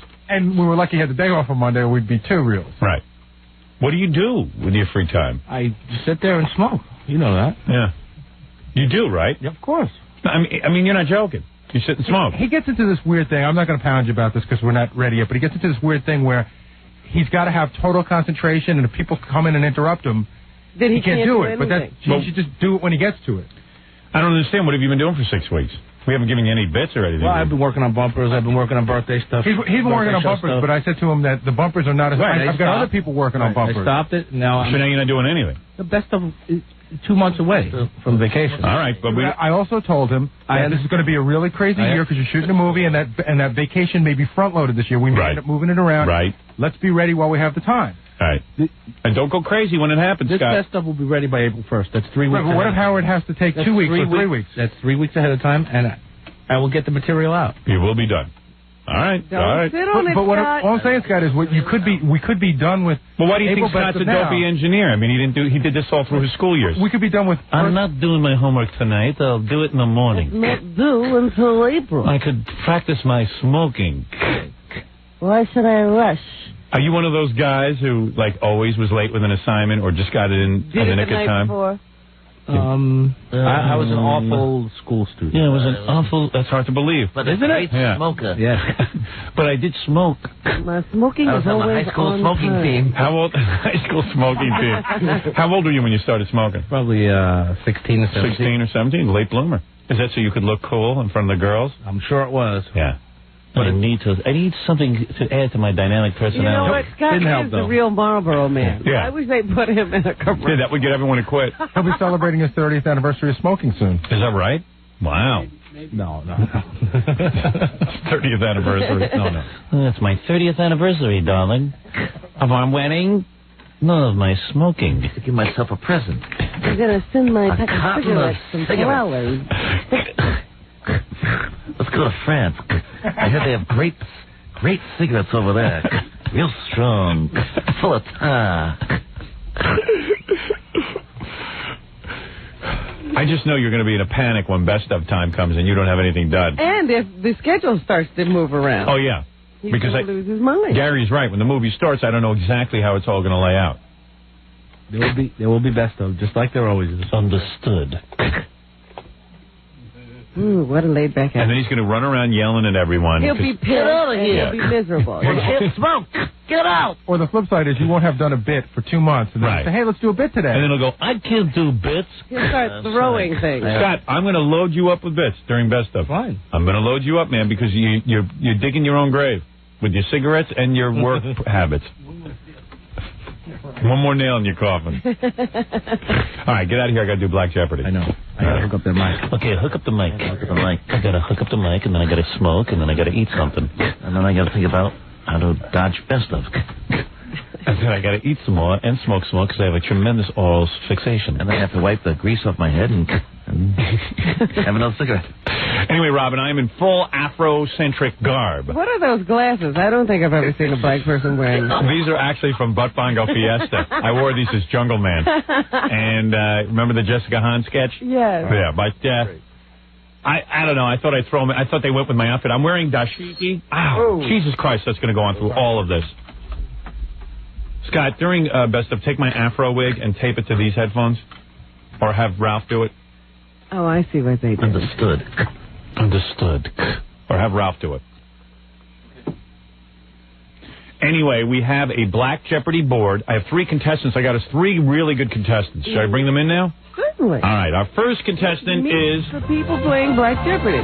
King of the Blacks, who we always have in for Black Jeopardy because he's such a nutneck, who's out there drinking a big... A 40, huh? A big 40. Oh, he's sipping a 40, and the other blacks are goofing on him because you don't sip a 40. What do you do with that? I just assumed it was his. It's not his? It's Big Blackie. Oh, it's Big Blackie? Oh, he's just trying to be black. Oh, Big Blackie, the black nerd, is trying to be black? Yeah. All right, this is King of the Blacks. King of the Blacks, why don't you sit right there, man? What, a security guy? Because you're black guys. I don't know what you're up to. All right, this is King of the Blacks. Put that microphone in front of you. Let me get you set up. That guy's always sitting there because I'm here. I forgot my flowers, man. I didn't forget your flowers. Go get them for me. Yeah, just get close to the microphone so we can hear your beautiful black voice. This is King of the Blacks. He is a garbage man. Yeah. Sanitation worker. A sanitation worker from Jersey. He likes to smoke pot. That's your hobby, right? He does? It's not? No, it's not? No, it's not his hobby. I was just asking you if that was your hobby. Oh, I thought you knew something. Right. What did he just do? I don't know. That's King of all blacks. Next is our black nerd, Big Black. Come on in, Big Black, who is holding a bottle of... You know what Jackie looks like? What is that? What is that, 400? Old English? What is that, beer? Malt liquor. Malt liquor, yeah. Blacks love malt liquor. He doesn't, though. He just I know. Thank you, Robin. He's acting. What are you doing with that bottle? You trying to act like a cool black guy? No, this is the way I normally act. I don't normally have my 40 in the morning. Then you know it belongs in a paper bag. If he really drank them, it would have been finished already. He's sipping it. There's no head on that. I bet Jackie says probably apple juice. Is that apple juice? Did you drink any of that? Big Black, did you drink any of it? Big Black, pay attention to me. I'm Big Black. Oh, that's right. King of the Blacks. King of all blacks. Did you drink any of that? No. You don't share anything with him. Look at that shirt, that T-shirt. Don't worry. Is he a nerd? Is he a nerdy black guy? Come on. He's a nerdy white guy. Our next contestant is brand new to the show. You know him from the news. He is Tanine Howard. He is the guy. Let me explain who he is. Tanine is the guy who was just recently arrested in Virginia for, he was out in front of the governor's mansion. He was out in front of the governor's mansion, and he was waving a gun, they said, but he says he wasn't. And wrong turn. He did a wrong turn. He made a wrong turn, and he had a gun in the car, and he started screaming, Howard Stern, King of all media. Yeah. So we invited him down here. Hi, Tanine. Good to see you. What's up? Now, Tanine, let me see if that microphone works. We have microphones that you can talk into. You're real close to it. You're doing all the right things, and yet we can barely hear you. Isn't that amazing? Can I hear you say something? What's up? What's up? There you go. Now it's better. That music was a little loud. How do we have microphones like this in a radio station? And how can I get Tom Chiasano to change that? You know what I'm going to do? I'm going to wave a gun around here and see. Maybe I learn a lesson from Tanine. That's how you get things done. Yeah. Start screaming. Tanine is from New Jersey. He used to be from Virginia, but the parole people, what is it? The police said that maybe he'd be better off in Jersey. Yeah, that's it. In fact, I would say fresh from his stay at a mental institution. Right. Tanine Howard. That's what it was. Bring that up, huh? You were only in the mental institution for what, a week? Yeah, a week. A week, man. That's no big deal. I've been in a mental institution for more than that. Everyone's done time in a mental institution. That is no big deal. Well, here are 3 proud black men. Now, Tanine, they tell me that you hate the white man, right? Weren't you involved with the Black Panthers and all that? Nah. That would be real good for Black Jeopardy if you hate the white man. Well, that's why he carries a gun. You white people are so scary. Yeah, now why do you hate the white man? Huh? You know, slavery and all that. Right, still from slavery. Yeah. Really? You remember that? Yeah, I remember that. Yeah, but you're big in the Black Panther, right? You're big in the Black Panther Party and stuff? Nah, I read up on them a lot. You do read up on them. And Malcolm X, Farrakhan and all that. Are you a Muslim? Huh? Yeah. You are a Did you go to the Muslim. Million Man March? Yes, I did. You did go to the Million Man March. Is that right? Yeah. No kidding. And you make your vow? Do you have any kids? Do you have any illegal kids or illegitimate? No kids. No kids. Oh, wait. You ain't got no kids. King of all boys. Come on, man. Now, King. And he's not a man. Nah, you ain't a man if you ain't got no kids. King out of wedlock. You got out of wedlock kids, right? Out of wedlock. All right. Now, do you have an African or Muslim name? Taneen. Taneen is your Muslim name? Taneen Jabir Howard. Taneen Jabir Howard. Taneen Jabir. And Big Black, you don't have an African name because you are very. This brother over here says you're very white, right? Member of the Big club. Black. Don't even say he's white. White people is cooler than him. Now, what about Taneen? Now, what about Taneen? He is a real black man, right? Yeah. He is a black man? I don't know. I guess so. I ain't hung out with him yet. Right. Seeing him visually, you know. Yeah, right. He said he waiting for the phone company. Look how he got on his uniform. A Batman shirt is a uniform. Just before you stop playing, look at his shoes. Okay. Who are you talking about? Let me see your shoes. Let me see your shoes. He got a bunion and the shoe is forming over the bunion. Now, let me ask you something. In the black community, it's very important the way a man dresses. Black people do have a sense of style, don't they? That's the only good. Oh, well, not the only good point, but that's Thank a you strong very point. much, King of all But that's a very strong point. Right. I notice black guys in general always have a cool look. They're always on the cutting edge, dancing and culture and this kind of thing. And then when you see a guy dressed in a Batman T-shirt and those bad glasses. But look at that hair he got. You look like Bozo the Clown right there. I'm not losing my hair. You look like Brozo. Your hair done went down south. You should get a magic marker and color hair. Yeah, right. Make a hairline. Now, Big Black, were blacks always goofing on you for being a nerd and stuff like this? His nose. Some people Just made for a bone. For a bone. This guy got a nose job, that's why. So I you got a nose job, you trying to look like a white person, right? So now you're going to goof on me and shit. So what's wrong with that? I didn't know. Well, don't goof on me if you're going to pay money for a nose job. Brothers, we got to stay strong. Yeah, right. That's Taneen, you don't like to see black men fighting like this, do you? I do. He's starting it. Taneen, you're saying that the black man has goofed on the black man for thousands of years. That's right. Right. It's guy's low class, the man. worst thing, like Robin knows. Black people are jealous of Robin because she's on here with you. You know what I'm saying? Right. And she's good at what she's excellent at what she does, but they don't, They don't like it because they don't just see sister getting ahead. Yeah, right. And you're just jealous of me because you're a garbage man. Damn them, Robin. You keep doing what you're doing, baby. Now, Taneen, what kind of work are you involved in? Well, temporarily unemployed right now. Oh, that's good. That's good for the show because if you I don't think that's good for the Million Man March. If you win the Black Jeopardy today, Taneen, you will get $500 in Topps gift certificates. They go along with your other $200 for getting arrested. That's right. So you'll be up to you're going to walk into Topps $700 worth of gift certificates. You won't have any place to take these things. You'll be able to shop. Our winner in Black Jeopardy will get, of course, $500 gift certificate, which is a nice gift, don't you guys think? Well, where's Topps at? I don't know. Wherever it is, get there. Yeah, I mean, it's all over the place. I don't know where. Go out. You get around, don't you, Big Black? Yeah, where's Topps Do you at? eat duck food? You're a duck. Where's Topps at? What do they sell? What does Topps sell? Like now, each loser will get Sergeant Pecker's CD, the Jackie the Joke Man CD. Oh, come on, man. Another one to add to your collection. There's a Topps in Queens, and there's one in New Jersey, and there's one in Westchester. They're all over the place. Electronic equipment. Yeah, like a TV or a boombox or something. Boombox. Look at this guy, man. Yeah, boombox. You don't like a boombox? That's not stereotyping. Why would I want a boombox necessarily? To carry on your shoulder when you walk through the street. To carry on your shoulder. Walk down the street, right? Yeah. You don't walk down the street with your boombox? I gotta walk, man. He'll be walking down the street. He don't do that. Don't you want to annoy the white man with your music? He'll be walking down the street with a boombox playing classical music or something. Well, this is an exciting contest. We have our brother Taneen. Now look at Big Black. You know he's done that. I know. Oh, Robin, that's what kill him. Let me ask you something. You want to just stab him. Now, Big Black, let me ask you something. It is. Let's not have black men killing black men. Big Black, let me ask you something. You're kind of like a nerd kind of guy. Nah. And that's what they say. You're carrying a bottle. The tightest jeans you ever seen. His ass, man. I was getting a bonus, and I didn't know what to say. You homo. Why you looking at my ass for, you homo? He was in this giant Rugula. I'm trying to lose weight, yo. I'm trying to Listen to me. Listen to me. We have our white security guard here to watch you three brothers. He is trained in Kung Fu and all the arts. Yeah, why you got security man with us? Because you're black guys. What are you talking about? You're not going to have black guys in the studio and not have security guards. This is Black Jeopardy. More than, one black man gets together. Right. I feel more secure with us here, too. Gene, you've arrested a few black guys in your time, right? Definitely. All right, good. Watch these guys carefully, all right? Definitely. Oh, man. Tanine, when you had your run-in with the law, of course, you thought to yell out the name Howard Stern, which I greatly appreciate. That's why we invited you on the show. Tanine had a little misunderstanding with the Virginia Police Department. Yes.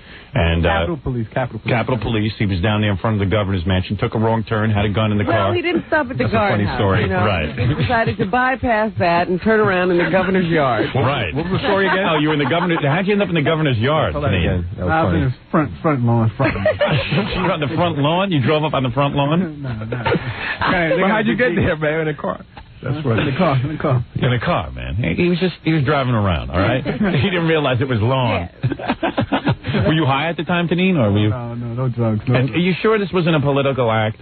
No, to get my rap group on. It was to get your rap group. You get some wanted attention. publicity? Yeah. A stunt, huh? A stunt. Jersey's Most Wanted. Right. And then you got out, and you had the gun, and the cop said, look, he's got a gun, and it was a big misunderstanding, but you did manage to say Howard Stern. And why, again, tell our audience why you did scream out Howard Stern. That's what Howard Stern down there. It's some religious group. I don't know what the name is. Trying to get me off the air. They're trying to get you off the air. And I've encouraged all my listeners to not only support our sponsors in Virginia, but to call them and write them letters and tell them that you are going to only buy products from the clients that you hear on our radio station in Virginia. Support them all. All right. So far, no one's done that, but I'm asking you to do it because you have to fight back against the power. Do you understand the power? Fight the power. Fight the power, my brother. We're all on the same team when it comes to that. Remember that. Black or white, we must fight the power. As the great Malcolm X once said. What did he say, Robin? Kill Whitey. Kill Whitey. Yeah. Remember that. All right. Remember that when you're out on the street. Kill Whitey. Hey, Whitey Schmitey, let's win prizes. What we're going to do is take a little break. We have our I three... just want to know, is Tanine Muslim? Yes. Yes, he is a Muslim. Oh, well, then it's the end of your holiday. Yes. Yesterday, Ramadan. Yes. Oh, it is the end of Ramadan. Well, happy Ramadan to you, my friend. My brother. Ramadan. Were you born a Muslim or are you converted? Born. You were born a Muslim. Yes. Wow. And who do you pray to? Allah? And he looks like a black man? Yes. Impossible. God is a black man? That's insane. You believe that too? No, I don't believe it, but somebody told me. Now, listen to this. This is a lady that lives next door to me. What does she do for a living? All right, go ahead. Yeah. Now, what did she tell you? You want your toilet Go ahead. This clean? is good for Black History Month. We're learning. Tanine here knows something. You ask me what she does for a living? Yeah. You want your toilets clean? All right, go ahead. What did she say to you? She said that God. She said he had to be black because black is the only race that's condemned. For everybody, nobody likes black people. Black people don't even like black people. That's the reason? Right. No, because they always condemned, always, and she said that the way society's going with people getting off for murder and stuff, the world is changing, going back to blacks being in power. I don't know, but I don't know either. Hey, listen, that's what all right, well, that's as good an explanation as that. But when you're sitting there, somebody's telling you this, you be start believing, you're like, oh yeah. That's when you walk away, you like, well, in the words of Malcolm X, who once said, please don't let Spike Lee fill my life story, we are going to play Black Jeopardy today. And when we play I don't like his movies neither. Right, no one likes you. Tanine, do you like Spike Lee movies? Spike Lee's the man. You like him. Oh, you're a real black man. There's a real black man. Big Blackie? Yeah. Big Black, you like Spike Lee? I thought Do the Right Thing was a great movie. You did? Yeah, that was a great movie. I see. And although we have our own little fight going here between Big Black and King of All Blacks, Tanine, you're not used to this, but these two guys have always gone at it because King of All Blacks thinks that Big Black is a nerd. Right. A nerd is mild. Look at him, Howard. He is a duck. Tanine, didn't you used to goof on guys like this when you were in high school? All the time, right? Too, huh? Did you spot that? Tanine, did you spot that he was kind of nerdy? Yeah. Would you have beat him up in high school, maybe? Yeah. What do you do for a brother like that? Yeah, what can this brother do? Step on his feet. What can White neighborhood. Send him to your neighborhood? Bust him out of the Bust him out of a black neighborhood. You were always rejected by your own kind, Big Black? Not always. Right. Most people got along with me, but some people that are low class, just can't deal with me. 'Cause I'm too smart for them. Girls say they like this kind of guy. Really? Yeah. How come we can't get laid? That's what my like that girlfriend I used to have. She was like, you too so and so and too this and that. You don't care about me. You never say you like me. All right. But meanwhile, in the back of her mind, that's what's making her like me. All right. She said she wants a guy like this. Right. Won't go nowhere. What, can you explain that again? I don't need to translate that into English. And Big Black, do you have any illegitimate children? Of course not. You do not. I'm holding up the race, man. I got to do good for people like this, man. Kid. Go meet somebody. How's that helping the black race by having an illegitimate kid? Get somebody. How's that helping the black race? How's that helping us? It's helping us. How? It's enlightening us. Yeah. He's just trying to make more black boys out there. They should bust you out of the country, man. I'm tired of like you. If somebody says they don't have a kid, I look at them a little different than I do. I ain't going front. I ain't come to the front. All right, let's play the game. All right, in a minute I'll bring in Uzo, who will be... Are you giving out names today? Yeah, you guys want black? Let me give you good black names, because no offense, Tanine, that's not a great Muslim name. All right, I'll give you a choice. Tanine, you could be Kareem Cheese and Jelly. Six-Pack Shakur. Six-Pack Shakur. Or Mr. Kareem Jeans. Six-Pack Shakur. You want to be Six-Pack Shakur? All right, let me write that down. Six-Pack Shakur. Six-Pack, is he going to be number one? That'll be number one, yes. And for my big black brother in the middle, your name could either be Kareem of Mushroom Soup, Kareem of Spinach. No, call him Kareem of Duck Soup. Let's see. How about, I'm trying to come up with something good. Malcolm X-Ray? No. Sounds good. How about LL M&M's? No. How about Ice Pick? That's good. Ice Pick. How about I Be Guilty? Nah. I'll take, which one was that, third one? Ice Pick? No. Kareem of Mushroom Soup? No. LL Beanbag? Malcolm X-Ray. Yeah, Malcolm X-Ray you want to be? Yeah. All right, Malcolm X-Ray. All right. And for my, you mind if I hear those names again? let me think. How about I Be Guilty? No? Sounds good for him. I'm not guilty. Sloop Johnny B? No. Get the Ice Pick. How about Rob Whitey? There you go. Yeah, that's good. Rob Whitey. Malcolm X. Con. No, I like Rob Whitey. Rob Whitey? Okay, yeah, that's a good one. You want me Rob Whitey? Okay. That's like me. So we have Six-Pack Shakur, Malcolm X-Ray, and Rob Whitey playing today. And when we come back, you'll meet Uzo, who will be our board game girl. It's Uzo. You know what Jackie looks like a little bit? Now I look at him, and it's like, he looks like Don Johnson. Oh, See? please. Mad. You must be dreaming. Something's wrong with those glasses. Don Johnson, after he's been out drinking all night. All right, let's take a break. When we come back, we'll see if our black friends know anything about black history. Now, when we you come have back. the questions already. I have all the questions on our board. Some of the categories today will be African-American loudmouths, bitches and snitches, black science and math, light, bright, and almost white, and where am to crack. Oh, dear. And those are our categories when we come back, okay? Yeah. Yes, sir. And we'll be back right after this. That's what you got. You're listening to The Howard Stern Show. 97.1 The Eagle. You're listening to The Howard Stern Show. Once again, Howard Stern. All right, we're back with Black Jeopardy. I love Black Jeopardy. I love bringing the races together. White men, black men. I still believe we can all get along. That's right. I still believe we can. I still believe there is hope. We have three great... Still suffering under that misconception. Yes, we have three great brothers here today. Our first brother, Tanine, who is now Six-Pack Shakur.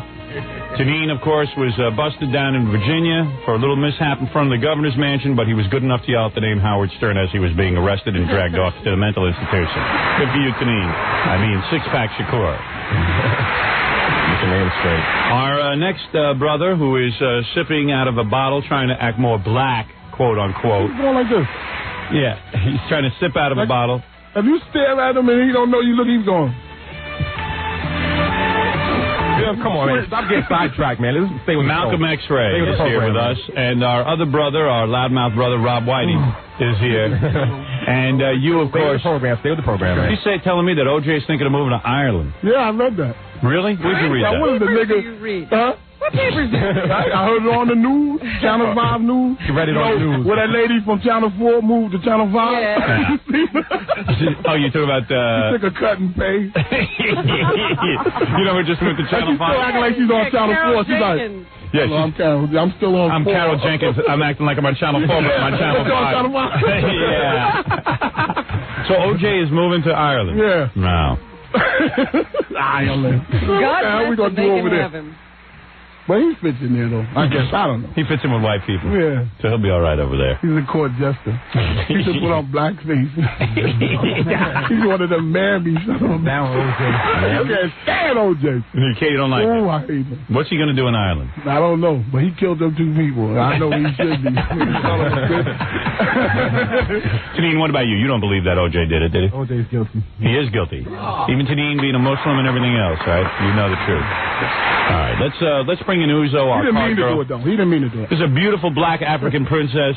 A real African princess. This is a real African, not like these blacks from America. This is a real African. Pretend African. There's beautiful Uzo. She don't There like is. black guys. Who cares what she likes? Oh, man. Mm-hmm. I'm in. I'm into that. Jesus Christ. Give her a microphone. That's annoying. Janine, you ever see a sister like this? I wish I was your What was dad. that? Yeah, I've seen him before. You've seen one before. We cannot get microphones at work. We will not get sensitive microphones in here. God bless Tom Chiasano, the cheapest son of a bitch Why on the should you be able to hear people?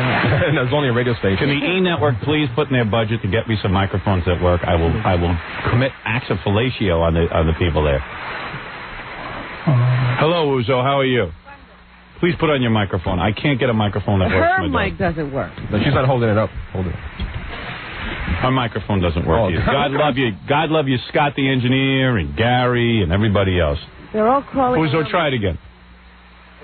Not working. This is the #1 station, huh? Yeah, this is the #1 station, and nobody touched that. Now it's working. All right.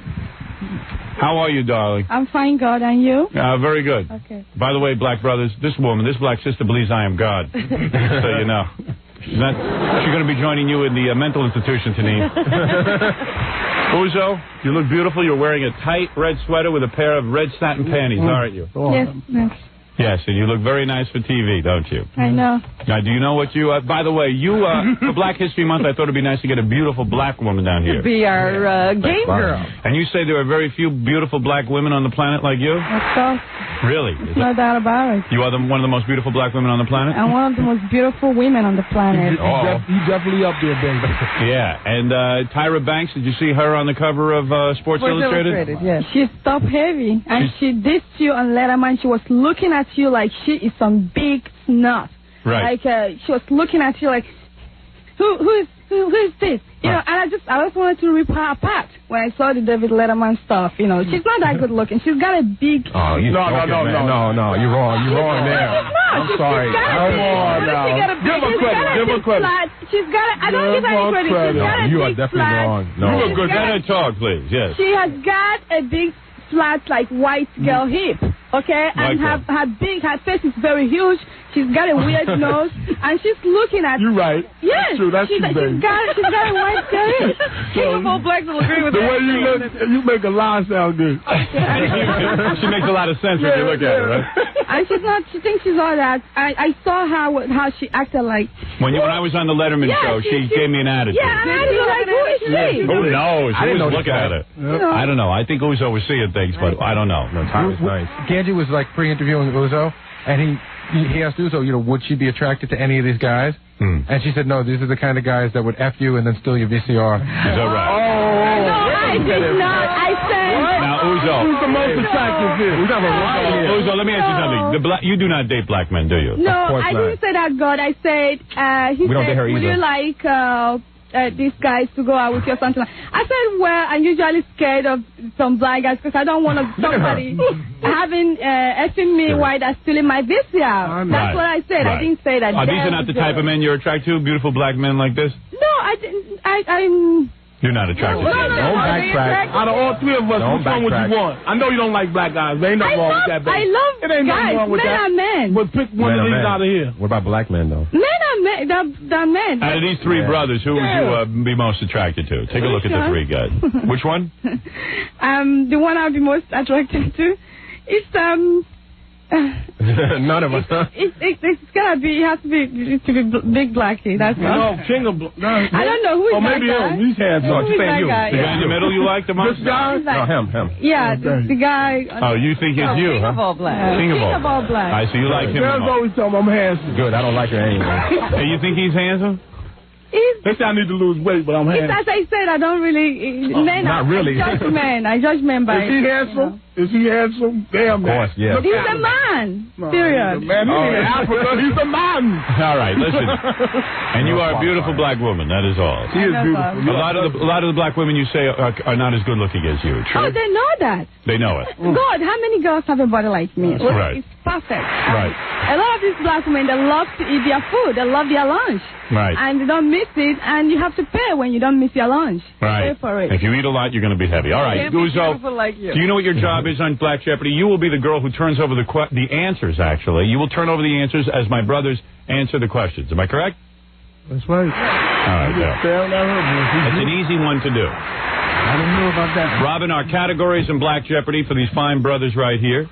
I would just like to ask a six-pack. What is that he thinks of Uzo's philosophy of life? Yeah, what do you think as a black Muslim? Sorry? What do you think of her philosophy? No philosophy at all. Really? She is not the kind of sister that you... Nah, too skinny. Too skinny. I think you would want that. I don't know. That's my guess. That don't look too skinny to me. I'd take a little of that action. All right. Now, Tanine, you're no homo, though, right? No way. You got it. If you need to, you could definitely get that. All right, here we go. For those of you playing along at home, try and answer the questions. Now, guys, here's a couple of quick rules. All right, take your eyes off Uzo's ass.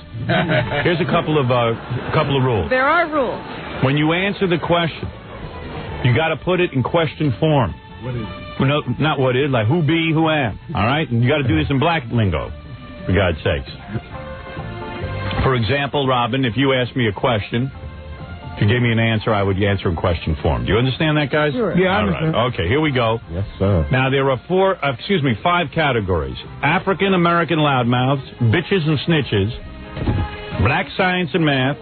I should probably be in a black voice, shouldn't I? I would say so. Light, bright, Who normal. are you, by the way? Yeah, what's your name? What is my name? My name is Howard, Robin. Welcome.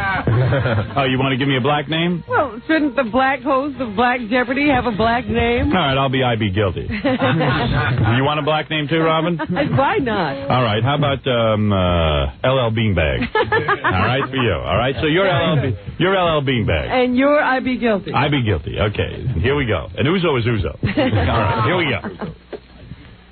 You've heard all the categories. Where am the crack? Light, bright, and almost white. Black science and math. How do you find out in Where Am the Crack? What? What? I don't Say what? understand the category. Who cares? Where am the crack? What is the question? Oh, we just made this stuff up. Bitches and snitches, African-American loudmouths. And you can see there are different monetary categories there. Yes. Now, who starts? The person who starts is the present champion, which would be... Big Black, I would imagine. Malcolm X-Ray. Malcolm X-Ray. Yeah. All right, Malcolm X-Ray. I won 2 years ago, but you didn't have me back since then. So. All right, Malcolm X-Ray, pick a category. Don't go into your history. It's not your history month. It's Black History Month. Always begging. I would say let's start off with black science and math. Black science and math, one of the more popular categories. For how much? Oh, you didn't say that. Well, pick a number amount. What do you mean you didn't say that? Any idiot can see that there's 10. You know how to play this game. Come on. He's just not any idiot. He's just a special idiot. Go ahead. $10. All right, $10. Black science and math. Don't remove that yet. Yeah, let's see the answer. Don't give the answer. There's an answer there. The temperature that a bottle of Colt 45 will freeze at on a Harlem doorstep. All right, come on. Somebody buzz in. What do you think? Can I hear the question again? The temperature... wait a second. Tanine has buzzed in. Tanine, go ahead. 20 degrees. That would be wrong. I'm sorry. Tanine is at minus 10. Minus 10. And by the way, remember to answer the question form. That would be what be 20 degrees. All right. Yes. Go ahead. 5 degrees. First of all, you should say what be 5 degrees, but that is not the proper answer. You are minus 10. 10 for Rob White. Do I have to answer? No, you don't. No. All right. The answer is what be 32 degrees Fahrenheit. That's the usual freezing temperature. No, but alcohol freezes at a lower temperature, though. But it has water content. It's a liquid. It's 32 degrees. It freezes at a lower temperature. No, a bottle of beer freezes at 32 you don't know the degrees. answer. You'll have to accept ours. Yeah. Yeah, go screw you, Albert Einstein. All right. Well, let's remove that then, and hey, you people don't know your science here, man. I can't be playing this game here. All right, now Uzo, let's not talk to Jackie. About what she's supposed to do. After the question is done, you just remove it. That's what she was saying. All right. Beautiful girl. You people don't know physics, Let's man. go on. I think Big Black or I'm mad, Malcolm man. X-Ray. Malcolm X-Ray is still in control of the People board. don't know what you're doing. All right, the score is minus 10, and 0. Go ahead, Malcolm X-Ray. Well, I better go to another category. I'll say, let's go with bitches and snitches for 30. Bitches and snitches. Now, this category has, this was I know a you trick don't know category. nothing about bitches. I know you don't know nothing about bitches. I know So you picked the wrong thing here. I'm going to win this. Yeah, All you have to do is fill in the blank. Yes, sir. All you have to do is fill in the blank. It has nothing to do with women or anything else. It's just we try to come up with a funny name for the category. I remember to answer in question form. Okay. All right. Friends, Romans, and blank. And let's go to our dear friend Malcolm X-Ray. What be countryman? What be countryman? That is correct. What kind of a question is that for Black Jeopardy? I know. I was going to say, where them the bitches? I don't know. Jackie wrote that one. I got this game in the pocket, man. All right, go ahead, my friend. That's 20 points for you. Let's go to where am the No, crack. it's 30 points. All right, where am... That's right. Don't you take my points away. Was that 30 points? Yes. You Jew. Half Jew. Where am the crack? Where am the crack Where am for? the crack for 50? Jew. All right. Stealing my points For from me, 50? All right, here we go. She am a TV star and a rap star who recently got busted for driving to L.A. with a handgun and some pot. Tanine was first. Who be Queen Latifah? Who be Queen Latifah? Oh, we have a player here. Wow. We have a player. My thing is wrong. This is ordering. Yeah, man. I thought I rang that. No. Tanine blocked you guys out. Quick, man. Go ahead, Tanine. You pick a category. African American loudmouth. African American loudmouths. For 40? For 40. Well, a lot of big players here today. African American loudmouths for 40, and here is your question. This here hair-lip preacher who tried to run for president and liked to spit into white folks' food. That's King of All Black. Who beat Jesse Jackson? That is correct. I'm on the board, Robert. You got your pen out? I'm doing it. Rob Whitey, it is your turn. Pick a category. Okay, yeah, pick a category. You know. Look at me. Guys, looking at me, man. African American loudmouths for 50. African American loudmouths for 50. 50. 50. I'm an expert in this. All right. This here white bitch spilled the beans on the king of pop when she told the tabloids that Michael ain't got enough juice in his sperm. And we got the king of all black. Who be Lisa Marie Presley? Lisa Marie Presley is correct. You are really flying now. Go ahead and let's go again. I'm going to change up. I think that's the only thing I can answer. Light, bright, and almost white. Light, bright, and almost white. For how many points? 30 points. I'm going to be a big shot. She am B, the Miss America who posed for the lesbian picture and have green eyes. Let's go to Tanine. Vanessa Williams. I'm sorry, Malcolm X-Ray. Malcolm X-Ray was first, Howard. No, Tanine was first, wasn't it? Nope, I saw the blue light go off first. All right. All right, go ahead. See, you. Oh, okay. Go ahead. Come on, man. What's the matter? Who be Vanessa Williams? All right, who be Vanessa Williams? Why you trying to steal my credits, man?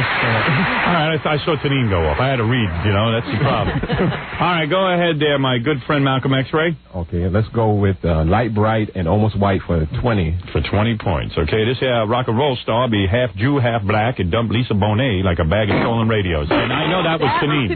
Who be Lenny Kravitz? Who be Lenny Kravitz is proper. And you get on the board. What is the score, Robin, right there? The score right now now is Six Pack with 60 points. Malcolm X-Ray with 60 points. And believe it or not, Rob Whitey with 80 points. Well, I believe it's still, it is actually Six Pack Shakur's turn. Go ahead, Six Pack. Get African-American loudmouth for 30. African-American loudmouths for 30. Well, everybody loves that category. Evidently, a lot of you feel confident in this category. African-American loudmouths for 30. The world's worst filmmaker and no friend to Robin Quivers. And that would be my good friend, Rob Whitey. Who be Spike Lee? Who be Spike Lee is the correct answer. Go ahead, hold that last one. This is really some contest. Go ahead. Okay. I just zoned off with that category. Have you smoked pot this morning? You opened up this nickel bag earlier. Go ahead, my friend. Crazy. Crazy. You shouldn't say stuff that ain't true. Drink your beer that you don't drink. Go ahead. American loudmouths for 20. All right, American loudmouths for 20. African-American loudmouths for 20. And this loudmouth may have inspired some followers to burn down a clothing store in Harlem because the owners wanted to kick out the tenants of a record store. All right, that's... Who be Charles Sharpton? Charles Sharpton. Tanine, go ahead. Who be Al? Who be Al? You should have gave me that. You should have gave me that. No. For real. You said Charles. You know Sharpton, that in your heart. You should have gave me that. Tanine, you're on the board with points and deduct 20 points for Rob Whitey. That's right. Take those points off. Take Six Pack Shakur, go ahead. Bitches and stitches for 40. All right, let go of your button and take sixes and bitches. Snitches and bitches for 40. All right, fill in the blank. Mason Dixon blank. And we have our friend in the middle there, Malcolm X-Ray. What be line? What be line? That is great. Correct. Mason Dixon line. Right, that's an easy one. All right, go ahead. Let's go with black science and math for 20. Black science and math for 20. Our black brothers are really battling one another. Yes, they are, and the scores are very close. White people love to see black people fighting each other. Right, Tanine? Divide the black man. All right. Black science and math for 40. Was it 20 or 40? It'd be 20. It'd be 20. He's still in his voice. His real voice. The temperature that you must boil water at to sterilize your heroin works.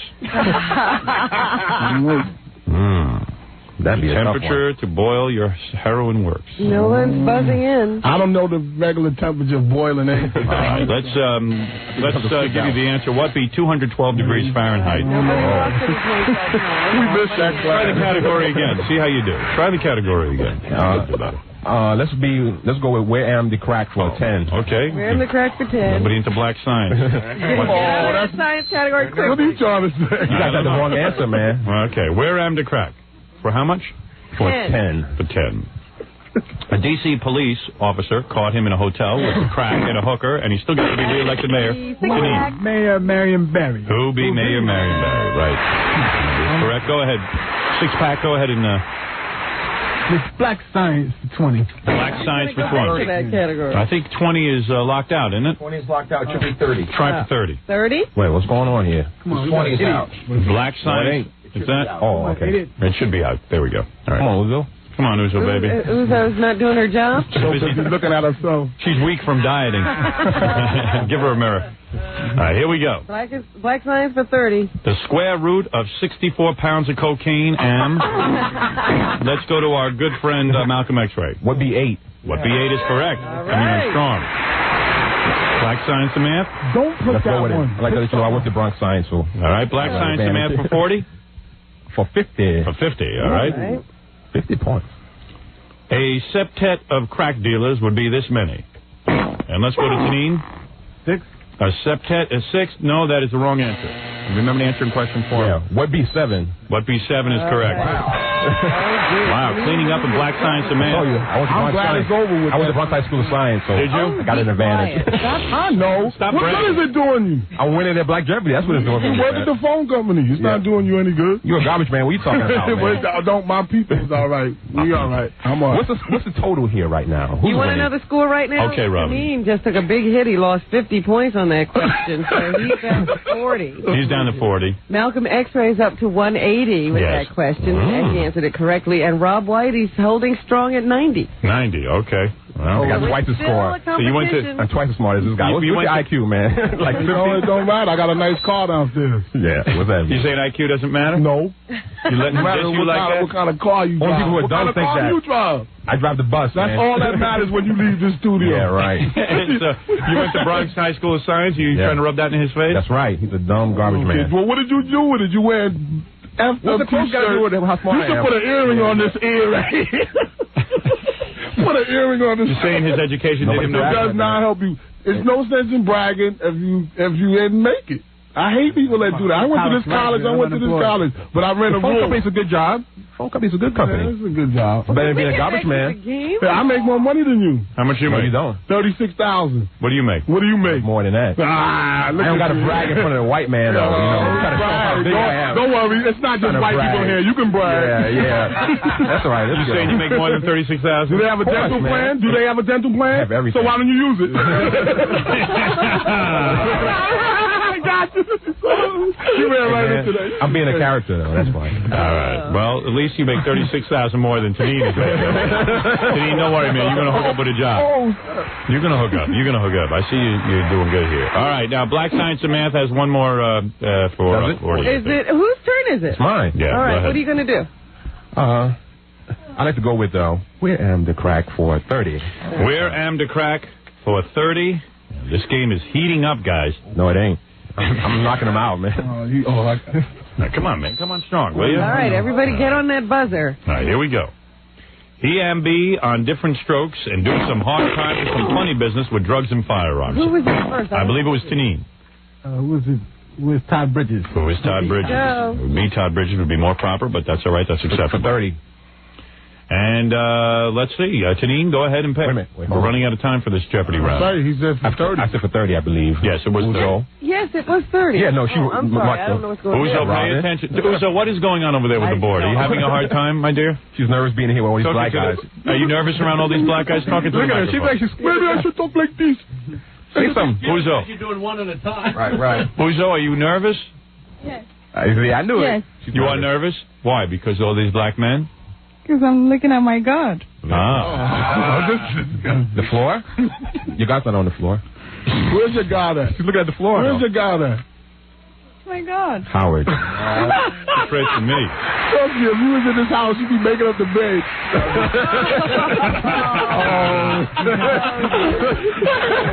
You're saying if Uzo was in my house, he'd be making the bed? I don't like my shoes here, Uzo. You got the rest of the day off. Believe me, she would not be making my bed. She'd be in my bed. Master's chambers. Damn right. All right. It's time for one more category here. Light, bright, and almost white for 50. Light, bright. Tanine going for the whole thing. He needs points. He needs points, and he senses it. Light, bright, and almost white for 50, Uzo. This has singer be married to record executive Tommy Mottola. That is the king of all blacks, otherwise known as Rob Whitey. And she claimed to be black on her pappy side, although we think she might be lying. You don't know. I do know. Give him a chance. Go ahead. Who is, Who be? What's her name? But Boys the Men, she sings that song. I'm sorry your time is up. No, who was next? And Tanine was next. Tanine was... Mariah Carey. Excuse me? Who be Mariah Carey? Who be Mariah Carey? Tanine, you win that one. Nice job. You don't know Mariah Carey? I know. She's on my ear. She's on my mind. Right. No, he's wrong. He's not on my mind. No. You got no mind. You got no mind. That's what it is. You let him diss you like that and says you have no mind? He can't answer that. He knows it. He's got it, man. Rob and I have to take a break now, and we have to... recap of because we're going to go into Final Jeopardy. Stay mine quiet. All right. Six Pack Shakur has 120 points. Malcolm X-Ray has 180 points. Wait a minute, I just want some more. No, that's got what you them all have. here. Points. Penile got 120 from winning 50 points, okay? Wow. 30 points before then. Right, you were down to 40. So you're doing good. And what about our other friend here, Rob Whitey? Whitey is sitting here with 40 points. Yeah, I was holding strong. Now I'm sitting here. And they hold his Johnson. I have to go to the bathroom. All right, let's take a break. When we come back, it'll be Final Jeopardy. We'll have a winner, and we can give them his gift certificates and see what happens here on Black Jeopardy. And then we'll come back and do the news, and I'll make my commentary on Pat Buchanan. Very good. And I'll even take some phone calls right after these words.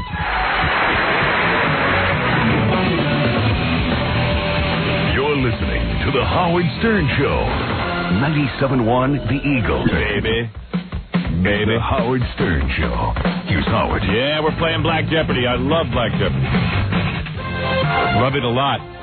Bozo left during the commercials. What's the matter, honey? You didn't want to be in the room with me? I think it's us black guys. You want to be with us. What did you do during the commercials? I was just hanging around outside waiting for you to come back. A lot of hate faxes came in because Uzo said Tyra Banks wasn't good looking. Oh. Tyra is beautiful, man. I love her. That's her opinion. That's your opinion, right, baby? She's not that good looking. She's got an ugly face. She's got a huge face. Ask Fred. And she stuck her nose up for, to my dog, like she's... Who's a pretty black woman to you, besides yourself? Can't think of one. Hard. How about Robin? It's very hard.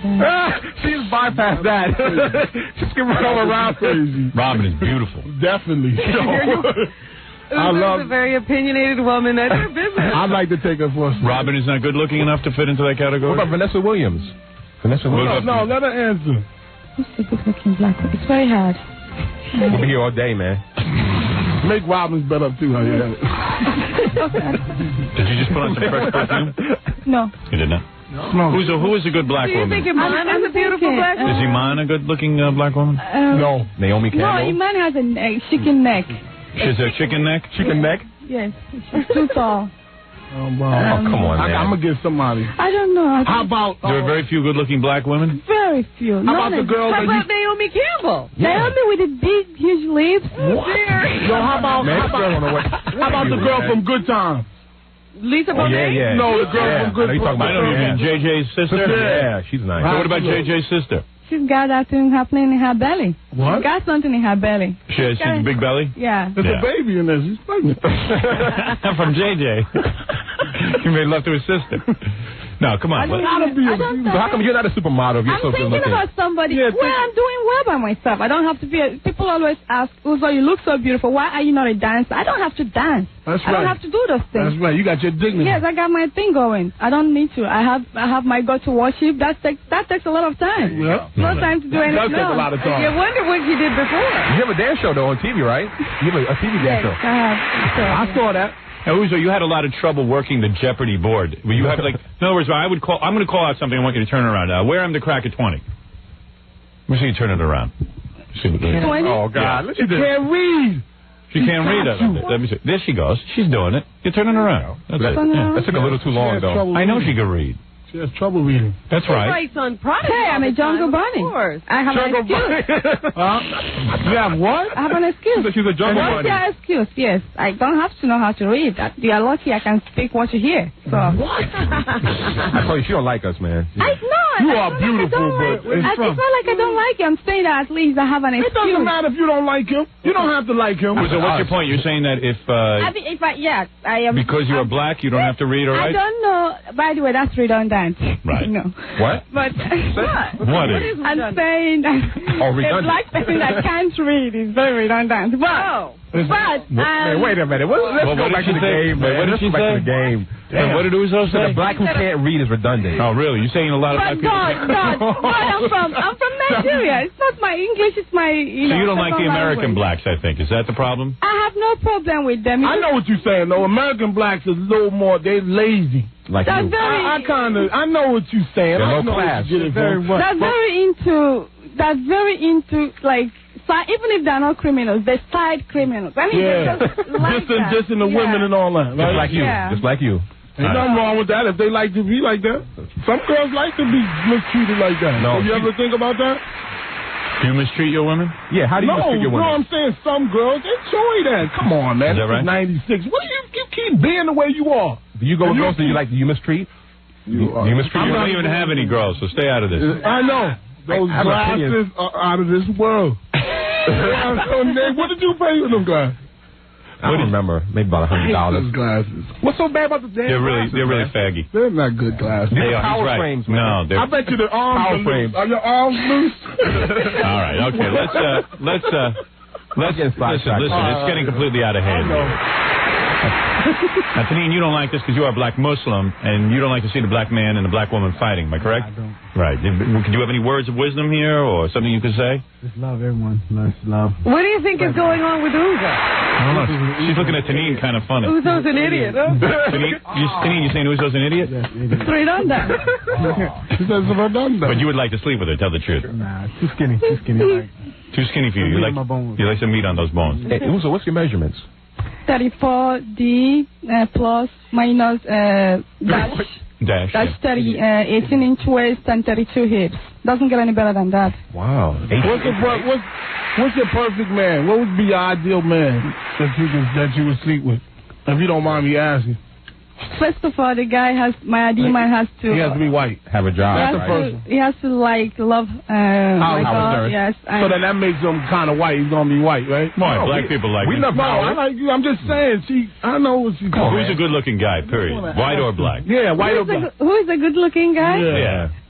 I got you there. Come on. I don't think you're... Irish guys. I love Irish guys. So you can go with OJ because he's moving to Ireland.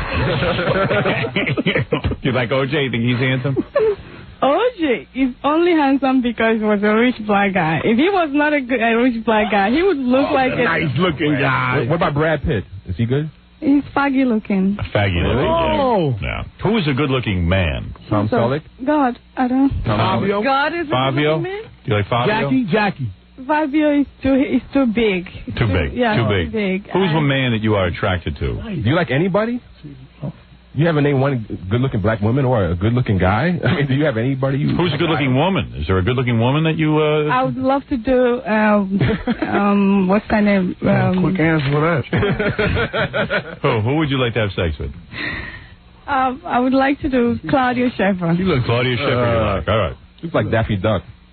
You are beautiful, darling. And, okay, there's a good-looking black woman. Her name is Roshumba. I don't know if any of you know her. Yeah, she's always in the Sports Illustrated. Yeah, Roshumba. She's good-looking. Because she's got... It's not... Meanwhile, Uzo... Is he dark? Uzo went up to Gary and said that Uzo really likes Gary's wife. And she would like to foul her and teach her the ways of lesbianism. Really? Is that right, Uzo? She looks too proper. You just want to do something. You just want to twist her around. You like to take a proper girl and teach her lesbianism? Yeah, she looks way too proper. Could you convert her to lesbianism? Absolutely, God. That's your... You think you could do that? God, you saw what happened at the book signing. The women went nuts when they we must invite Gary's wife down here and see if Uzo can convert Would you like to convert her on the air? I would love to. Really? I would love to. That'd be funny. I'd love to. All right, listen, let's do the final Black Jeopardy question, because our brothers all have places to be today and places to go. No, we don't. No, I didn't go to work today. You didn't go to work? You took the day off? No problem. And I get paid for it. Really? Big deal. Are you getting paid Still today? a garbage man. Oh, you getting paid matter today? what you do. Answer your question. Sure, I'm getting paid today. I'm probably going to go to work also. So also? Go to work also. All right. I work late. All right, you can set up your own hours? Huh? You can set up your own hours? No, I have a late schedule. You have a late schedule. Banker's hours. Janine would like to have some kind of schedule. Janine, what's the story? What kind of work are you looking for? Law enforcement. Law enforcement? It's going to be kind of rough after that arrest in Virginia. Law enforcement? Mental institution. I'm just saying, Tanine's friend out there said it's time to kick some ass. Right. Here in this game. Yeah, come on, Tanine. You can win this game. All right. Guys, I'm going to give you a piece of paper and a pen right now. Our final Jeopardy question is a spelling question. I got the score rundown again? Yes. Six Pack has 120 points, Malcolm X-Ray has 180 points, and Rob Whitey has 40. Rob Whitey. Yeah, I'm going to tell you something. You can bet it all. You like when I lose. First, I want you to write down. I want you to write down in the corner the amount of money you want to bet.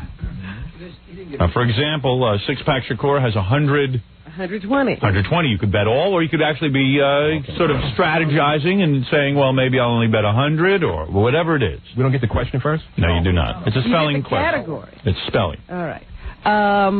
So this is Final Jeopardy. This is Final Jeopardy. Guys, I'll give you a couple of moments to think about how much money you want to bet. Write down the amount of money you want to bet. Oh, I thought you said spell Final Jeopardy. He wrote down Final Jeopardy. No. Write down the amount of money, all right? And don't show anybody your piece of paper. You only have 40 points to wager. I suggest you wager all of them. You got 40 points. Write down 40, all right? Use your head. All right. All right, now here we go. Here is your final question. Nobody can answer this question except you. Spell this word correctly. I'll give you a couple of moments to think about it. Think carefully. The word is Cochran. And be careful. Of course, the lawyer, Johnny Cochran. Just calm down. Put it down. Wait, put it down. You're a baby, man. God. Cover your answer. Cover your answers. I saw Janine trying to cheat. Trying to let go of her. Did you get a dictionary? All right, now put down your pens. Time is up. All right, here we go. All right, now, where do we go? We go with the guy with the lead? First, I want to go to Uzo. Uzo, can you spell Cochran? Come on. Cochran? Like the black guy, on the lawyer black guy? Yeah. C-O-C-O-K. All right, you don't get any points. C-K-R-A-N. You don't get any points. All right, let's go first to... How did you get all the time? I don't know. I think someone's typing for her. Now I figured it all out. Uh-huh. All right. Does someone type for you when you're on Prodigy? Nobody speaks as bad English as I do, so nobody can You're type beautiful for and me. perfect, but just spelling messes it. Okay, let's go now to Rob Whitey, who is clocking in at 40 points. Rob Whitey, how much did you bet? 40. And let me see your piece of paper, and let's see. Now, tell me how you spelled it. C-O-C-H-R-A-N. Well, you get 40 points. I can spell. I always can spell. That's how I knew it. You're still not in the lead, but you have 80 points. Let me go to my dear friend at the end there, our new friend Tanine. Of course, his new name is Six Pack Shakur. Tanine, how much did you bet? C-O-C-H-R-A-N, and you bet 90. 90 points, and he got it right? Pretty good. Pretty good. No, that's an A. You got it right. An O. No, he spelled it pretty clear. I didn't see the 10. That gives him 210. He's in the lead at this point. It's real tricky now, right? I like this. Happy. Look at him all happy. Don't even show him what you spelled. All right, how much did you bet there, my friend Malcolm X-Ray? I bet 50. 50? You probably lost. Turn that around. C-O-C... You got it right. That looks like an M. No, Why did they write it large enough for somebody to see? That's right. That should be disqualified if it's not clear. This is not clear, and this is not clear. Mine is clear. Hold it. I just realized none of them answered in question form. That's all right. I could qualify you all. Please. Seriously. What if we couldn't talk? All right, at 50 points, does he win? Yes, he does. He does. That gives him That's right. Right on for the smart black guy. 230. Well, Tanine, you did pretty damn good. There's nothing worse than a happy nigga. Representing, man. I knew I could win it, man. I believe it was Malcolm X who said that. No, it was Rob Whitey. Rob Whitey. Rob Whitey. How many points did he have? What did he end up with? He ended up with 80 points. 80 points. You got 80. End of the commercial. Positive points this time, no negatives. Well, I want to thank my black brothers. Let's just say at least I didn't break up my record, right, Rob? I tell you what, let's give prizes to everyone. First of all, let's give to Malcolm X-Ray a $500 gift certificate. Yeah. To Tops Appliance. Thank you, sir. And just because Six Pack Shakur yelled out my name and everything, he did win $200 in prizes the last time. But let's throw in another 100 for each of our players. Of course, Six Pack, you'll get another $100 gift certificate to Tops. In fact, I'll give you a $200 gift certificate to Tops Appliance because you came in second place. And of course, our garbage man, Rob Whitey, you'll receive a $100 gift certificate. Thank you, Howard. All right, so I think that's... Appreciate it. And Uzo, you don't need a gift certificate. Right. you already gifted. Of Black Jeopardy. Right. The final Jeopardy question was almost spelled Kunstler, but we didn't dare do that. Well, Six Pack just murmured something into the microphone. What was that? Hey, what's up? It's New Jersey's Most Wanted. That's my crew out in Virginia State University. All right. Oh, I see. Black people love to do that. Do you mind if I spell Kunstler? No, you don't have to spell Kunstler. It's a business. We throw parties.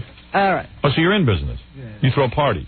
But he can't go to Virginia anymore. I'm kicked out of Virginia now. Now you can't do business. Well, maybe you'll throw a party in New Jersey. All right. And Howard, can I say something? Yeah. Say, if anyone's looking for someone to start out in entertainment, I'm trying to change my career, become a star now. And, Shut your radio off. Shut your radio out there. What kind of star? Any kind of star. Movie, music. I'm having a hard. Thanks, Fred. I'm having a hard time at my job. Everyone knows I'm on the show. Yeah. And a lot of people are like, look at me different now because I'm like real quiet. And now they know a lot of facts about me, so it's kind of hard to deal with my job. There's like 200 people in my office. I see. So I'm trying to like branch out to something different. So anybody looking to start someone in entertainment, you're Do you the sing? man. I'm the man. Do you sing? Sure. Yeah. Let me hear something. What song you want here? We don't know what you know. Sing Ben. Ben, the two of us need look no more. We both where we have started. No, that's not good.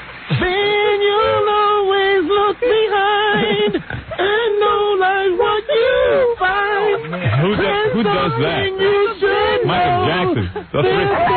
You two guys should be shot. You two guys should be lynched. I swear that sounds better in the shower. These two are jokers, right? These are not real black men.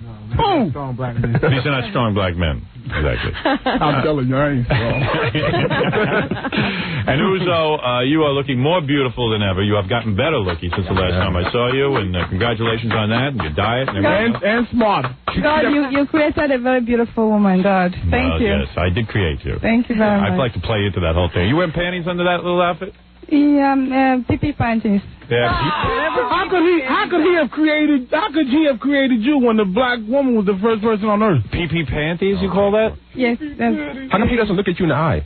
She can't. Look at him in the eye. What do you mean pee-pee panties? Pee-pee panties means it's very pee-pee. You can see. Very little. Very little panties. Yes. Beautiful. Very little. Beautiful. You got a nice ass. Thank you. What about her? Stop staring at me like that. It's like a piece of meat. All right. I want to thank my black brothers for stopping by for the Black Jeopardy. I'm always anxious to bond with the black community. I have a lot of black fans. Assalamu alaikum, Taneen. Alaikum assalam. I'd be guilty. I'd be guilty, right? We know you're guilty. Can I give a plug to my plastic surgeon? Yes. Oh, God. Go ahead. Dr. Goldman. I want to give a shout out to my man, Dr. Goldman. Uzo, do you want to thank somebody? Yes, I just want to say we are going to have a big shot party, Howard Stern room shot party in Philadelphia. What kind of party? Shot party for Prodigy, for those Howard Stern nuts. She's on party, chat party. Yes, we're going to have a big, chat. a big one, a big party in Philadelphia on April 27th. So come to Prodigy, come and worship Howard Stern on Prodigy, guys. All right. Better if you write it down. Whatever. God, can I ask you a question, God? Go ahead. Did you come into the room as Techno Winnie? I'm sorry, I don't know. Did you come into this Howard Stern chat room as Techno Winnie? Yes, that was me yesterday. I was talking to you. No. I didn't talk to you? No, you didn't. Okay. There's somebody scamming you. Okay. I'm changing my name again. All right, Robin. Yes? What she just said. When we come back, I will take phone calls, and I will also... Bye, Robin. Bye-bye. Robin, you interested in any of these brothers for a date? I love them all. I love them too much to choose. Janine, you want to go out with her? Who's the best looking out of us three, Robin? Janine, you like that? It. You like There's your flowers, no Robin? contest. You get your flowers? Robin, more your type? I bought you flowers. Excuse me, I'm talking. What are you out of your mind? I bought them flowers. She's not going to go out with you. You're a garbage man. I'm a rich garbage man. Janine, you like that? Yeah, Robin's thick. She's more your type. Big. Oh, that's a good one. Yeah. She's mad thick. Some people funky. I see Janine shooting you love glances. Right? Yeah, I see what's going on. All right, we'll take a break, and we'll be back with the news and everything else right after these words. You're listening to The Howard Stern Show. 97.1 The Eagle. We're back with The Howard Stern Show. Here's Howard. It's so hot in here. It's just so hot in here. You lose energy as it goes. You lose the energy. Between the bad microphones and the hot lights, what kind of soup you got today? Corn chowder. Oh, that's it? All right, do me the 2 baked potatoes. Do me a favor. Put a rush on it, will you, pal? I'm starving here. The heat is getting to me. I got to eat something. It is real. It is so hot, Robin. You don't know. I'm in here. I feel like I'm in Puerto Rico. What? What is it? You should be happy. It's like vacation. I think we have Alana on the phone. Who? Alana, George and Alana.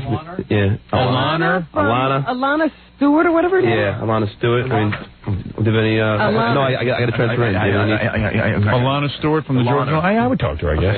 Is it really her? There's no way I can tell. I'll let you, I can't find Gary.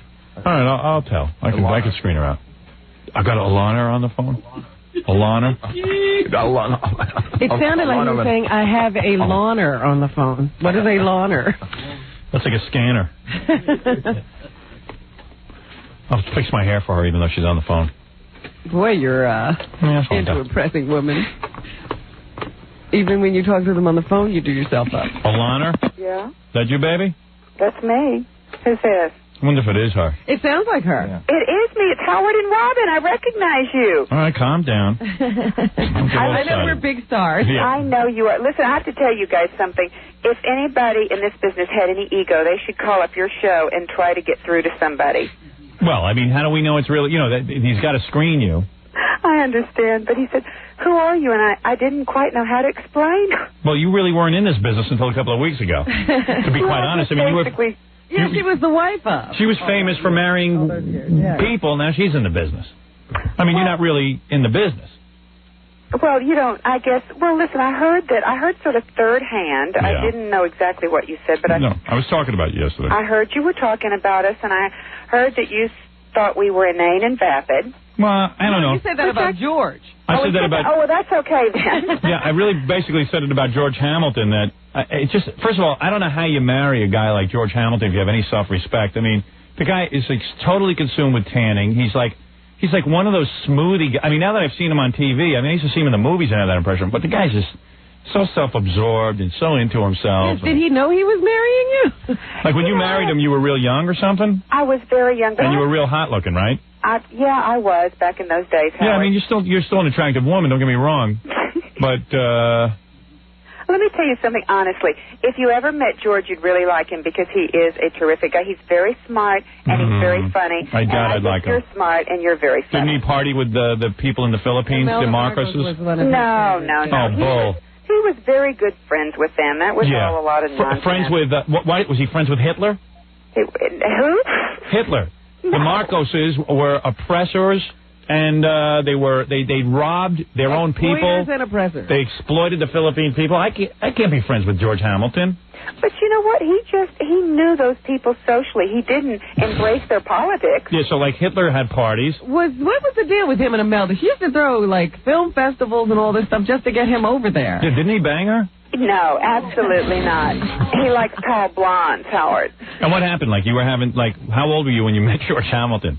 I was like 20. I mean, you were like a country girl or something? I was a country girl from Nacogdoches, Texas, and I'd moved to New York to model. And all of a sudden, then George Hamilton shows some interest in you. You marry him. Well, I first saw him in the drive-in in Your Cheatin' Heart, and I fell madly in love with him, and then I met him, and you know what? I have to tell you honestly, and I didn't call you to take up for George. But No, I know. have to tell you. Did you do him on the first date?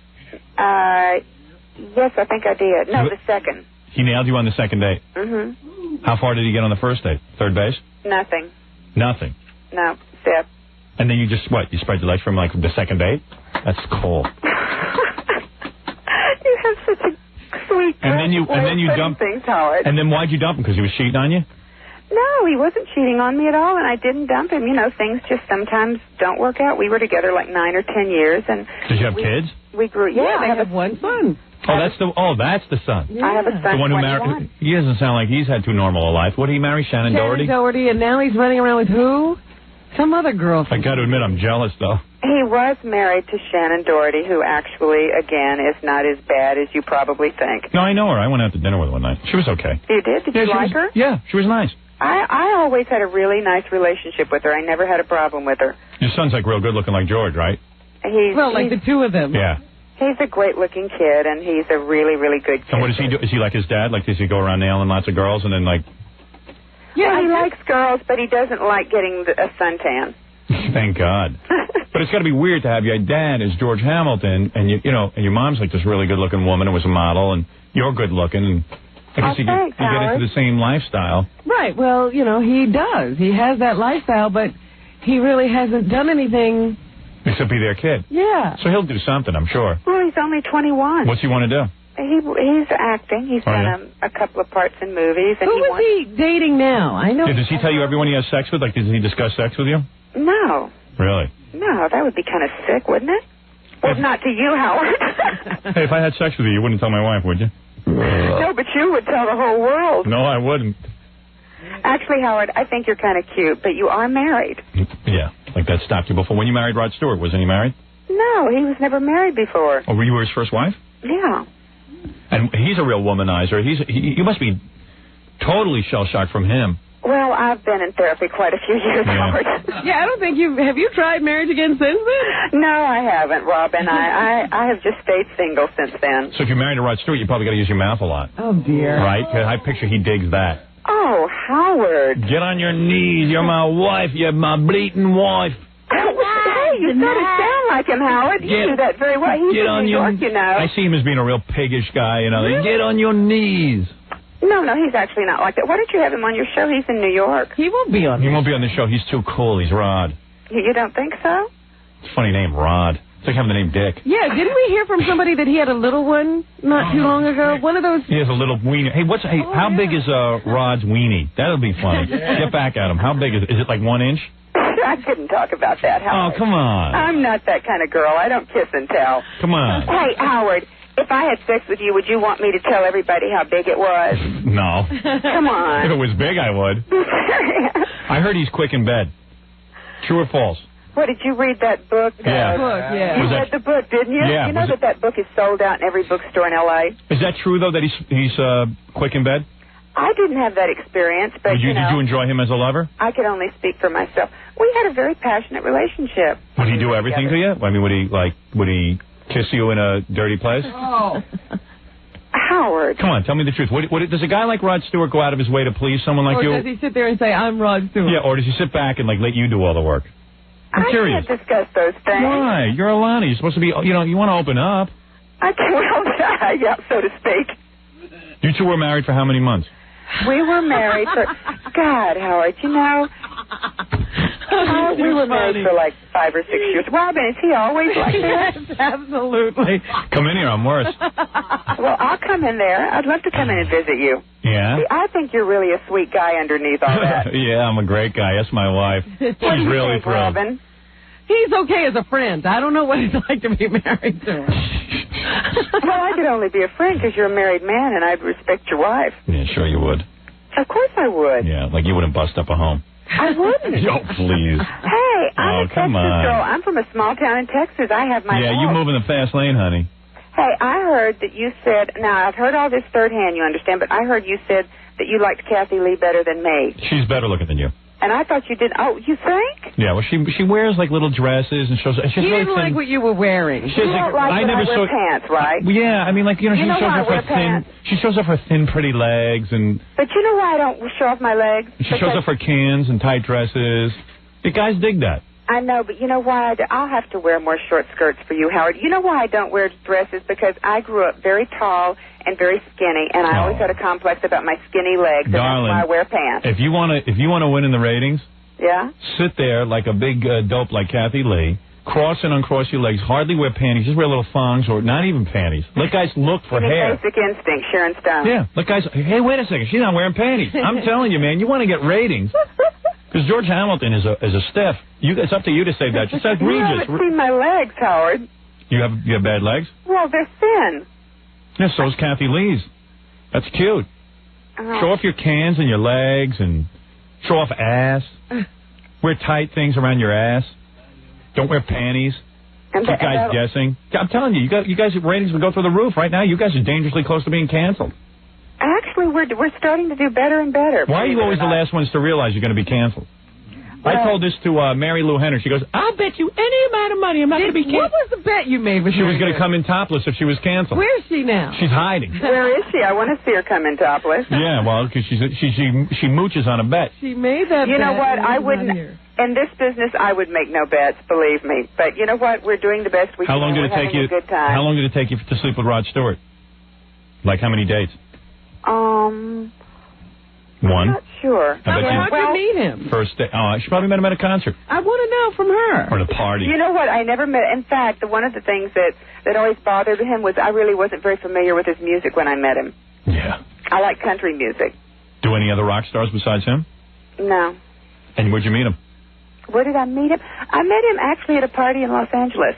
And then, would you hop in the sack with him that night? No. Yeah, right. What kind of girl do you think I am, Howard? Come on. Slutty little bitch, you need to. I know what you need. Let me tell you something, honey. The only thing you need is something to loosen you up. George Hamilton's a big pussy. He doesn't know how to give it to you, and neither does Rod Stewart with his little wiener. And that would be you, Howard? Yeah, honey. That would be you. I bet you I could release you. Do you think so, Howard? Oh, yeah. You haven't had it from a man who can appreciate your beauty. Why does George always hang around with those older women and pretend he's dating them? Because he's a hustler. He's like a gigolo.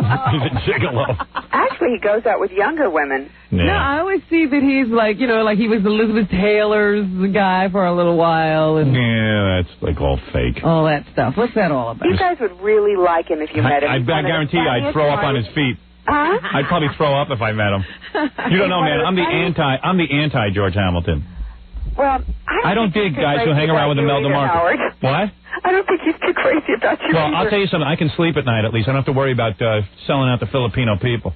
But he didn't do that. You'd like I him would if you not met him. party with Imelda Marcos for I don't care what she He even did. got loans from her and stuff. Oh, guys. You see, you guys read all that stuff. But You don't you don't evaluate a guy the way I do. Not true. No, it's absolutely not true. He didn't hit. Will he come in here and take a lie detector test? I don't know if he would. I'm sure. See, that's what you ought to be doing on your show. Have George take lie detector tests about stuff like this. Listen, there's nobody that knows him better than I do, and he's a really stand-up, decent guy. He's one of the best men I've ever known, and I'm just saying that because it's true. Hey, maybe he is, but he's a pretty boy. I had to grow up with an ugly face. Oh, but you see, that's the problem with you. You're a Jewish guy who grew up thinking you were ugly, and I don't know, maybe you were because I didn't see you then, but you're very attractive, and you've still got that complex. I look like a You're moneylender. an attractive guy. I ought to bend you over a chair and give it to you like Rod Stewart never could. Was Rod good in bed? Who was better, George or Rod? Howard, you know what? I have to go because I have... No, you don't. You have to stay here with me. No, it's what are you wearing right now? I know you don't. I'm wearing my little white flannel pajamas. Are you? Who's in the house with you? Who's your man now? I don't have a guy. I don't have a boyfriend. Oh, I'd give it to I you. never even So did if it I was right. single, I'd ask you out on a date, and I'd give it to you so hard, and I'd come in here and I'd brag about it. Yeah, I bet you would. Well, you know what? If you were single, I'd love to go out with you. I'd like to go out with you, even though I'm married. Because I think you're probably really a nice guy. I live alone with not alone, but with my 3 kids. I don't have a boyfriend. I never even have a date. I'd love to give you a little workout, honey. A little workout. I'd make you howl like a Texas coyote. So, Rod Stewart, just do me one favor. What? Seriously, come in here and we'll talk. And also, who is better in bed, George Hamilton or Rod Stewart? I would love to come in the next time. No, tell me, come on, give me a comparison. Who is better? And actually, we'll be in this weekend, but I won't be able to come because we're just coming in for one day. Why? We're doing a slumber party, the George and Alana slumber party. You want to get ratings? Yeah. Loosen up. Wear something. Don't wear a little nightie on there. Let George wear a little nightie. He's All like right, looking I'll at tell you himself. what, Howard. Tomorrow I'm going to wear something. Tomorrow on the show I'm going to wear something just for you. Let me ask you a question. Rod Stewart, small penis, yes or no? Tell me the truth. No. Really? Bigger That's all I'm saying. As big as George's? I'm not saying any more, Howard. That was it. You're saying he has a big one. That was it. Why are you protective of him? Is he still paying you I'm not alimony? protective of anybody. How much money did you get from him when you divorced him? Oh, George? Yeah. Very little. You'd be surprised. How much from Rod Stewart? Very little. You'd be surprised. I don't believe that. Did you sign a prenup? Walk away from Rod Stewart and not get much money. Well, because, first of all, we had a prenuptial agreement. You signed a prenuptial with next him? to nothing, and I didn't go to court and try to get any more because I just figured, you know what? I'm really a pretty decent person. You are. I am. Naive, I don't but like decent. to take anybody for life. He owes you. He sucked the life out of you. You were a top model, man. He married you when you were young and fresh, and why shouldn't he pay a little? Well, why do you have to scrape? Well, you know, that's life. I think you get back from life what you give to it. How do you marry a guy who makes you sign a prenup? Isn't that saying like, hey, I'm not sure I love you? All right, no, it's not going to last. I was stupid. I thought it would last forever. So that little chippy he's married to now, I think, thinks it's going to last forever. Oh, yes, she does. Rachel Hunter. What happened to that marriage, exactly? Yeah, what went wrong? What, you mean our marriage? Yeah, with Rod. Big Rod. I think that we just kind of, you know, it wasn't all his fault. It was both Didn't he of have us. kids with you? Yeah. And didn't he just didn't he just come home and not even pay attention to the kids? We have 2 children Does he pay attention to them? who are 15 and 16. He probably never even sees them, right? Well, he's gone a lot, but he does. No, he loves his kids. Does he support really them? Does love them, but he because of his lifestyle, he unfortunately is gone a lot.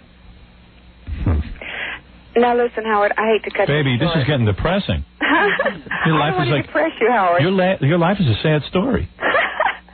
It's not really. You've never had a man who really takes care of you, did you? You don't even know. You know why? Because you're busy marrying all these little pretty boys. You should have married an ugly man like myself, and then you would have had somebody who worshipped you. I would have come home and, Jesus Christ, what I would have done to you. God, Howard, why didn't I meet you? Because you're so hung up on this Hollywood thing and these guys. You're busy running around with these, George Hamilton, Mr. I got to see myself in the mirror. I got a suntan so my face looks proper. You can't marry a guy like that. All you good-looking broads have no clue. I'd actually like to meet a nice guy like you. You're damn right, but now it's too late. Ideas? No, now it's too late. I'm gone. But maybe you have some friends. They're all married, too. You know who gave me your book, your first book? Who? Farrah Fawcett. You're kidding. I heard she's a big fan of mine. I know, she is. So why doesn't she ever come in here so I can do her? Hey, would Rod Stewart recognize his kids? No. Oh, Howard. So she gave you the book? Yeah. How's she look? Is she holding up? She is fabulous. And you hang out with her? Yes, she's one of my best friends. Boy, you've networked yourself into a whole little deal, huh? She's a good girl. She's a good Texas girl. Didn't Rod Stewart cheat on you? We Texas girls are good girls. And Ryan O'Neal's a fatso.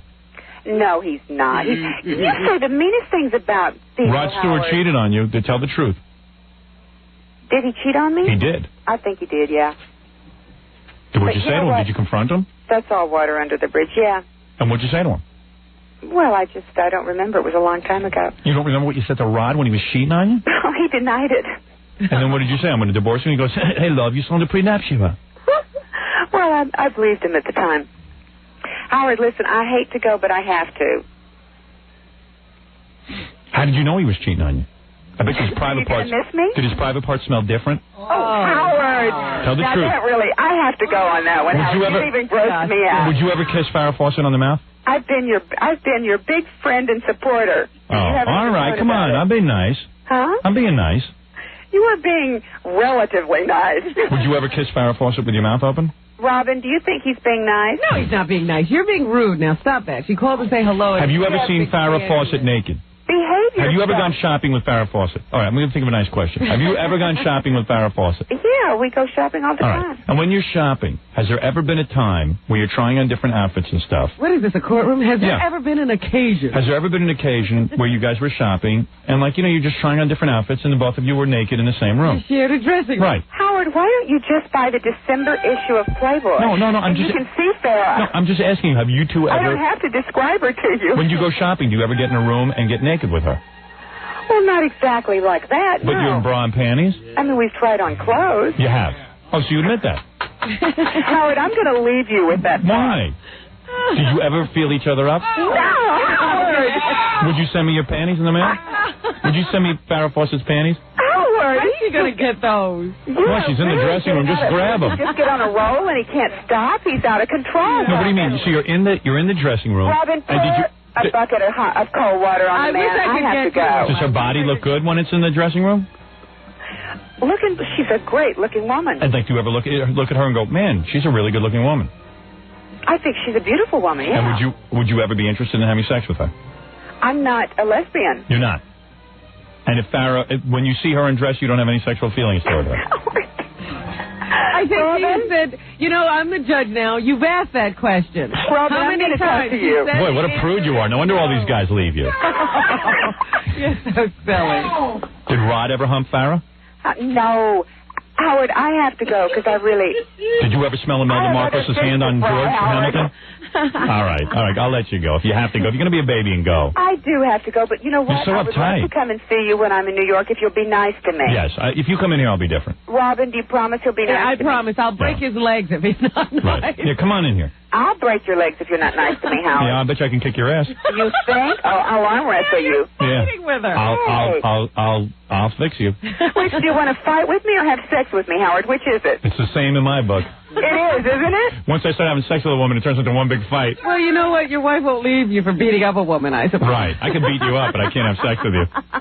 I don't know if you could beat me up. I'm a pretty strong little Texas I've girl. seen you. I'm pretty sure I can kick your ass. I'm a brown belt in karate. Listen, guys, seriously, you're do a my lot of kata. fun. I do enjoy your show, and I enjoy talking to you. Give my love to, well, you George. don't... No, not to George. To Farrah. I will give your love to Farrah. All right, baby. Okay. All right. And good luck in the ratings. You're going to need it. Thank you. All right. Bye. With that stiff George sitting next to you. You know what happened? George Hamilton did a fill-in for Regis Philbin one day. Everyone was carrying on. Oh, he was so wonderful. For one day, it was a refreshing I change. think it was like a week, and everybody was refreshed because it wasn't Regis. Right. And then you know what it was. After a week, you were ready to get rid of George Hamilton, and some guy saw this and said, well, we got to give him a show, and we'll team him with his wife, and the two of them are yentering it up. I don't know. And you see how uptight she is. She won't even wear a good outfit. Show off your legs, show off your ass. That's what guys want to see. And women want to see it, too. They like to see outfits. Is that right? They do. They love to see other women dressed up. Well, they like to see her in pantsuits, I'm sure. No. Nobody wants to see that. Women want to see guys in pants. And she won't even answer Rod's penis question. There's a guy who dumped her. Well, I don't hear your wife answering those questions. Oh, she answers it. No, she doesn't. I have her hypnotized. What is strange is your sister and your mother. Yeah, and what did they say? My mother said it was small. My sister said it was small. It's grown very little since then. You know, I have a penis the size of a baby's. Oh, I don't believe you at all. I swear on my life. You've never seen a baby boy. I have, too. I saw a baby boy the other day. Really? Yeah. Where? My friend Elise had a son, and she was changing him on the changing table. On Ashley's changing table. I said, mine is the same size as his. Stop it. That's not possible. I swear. And I was like sitting there going, I was like in denial at first, and I'm like, oh, mine's much bigger. And I go, it's not any bigger. Howard, I will tell you. It's like a tiny Bosco top. Not possible. Not possible. I've seen babies, and I get jealous. You would not have been able to impregnate your wife if that were the case. I'm telling you, it is no bigger than a baby's. You're crazy.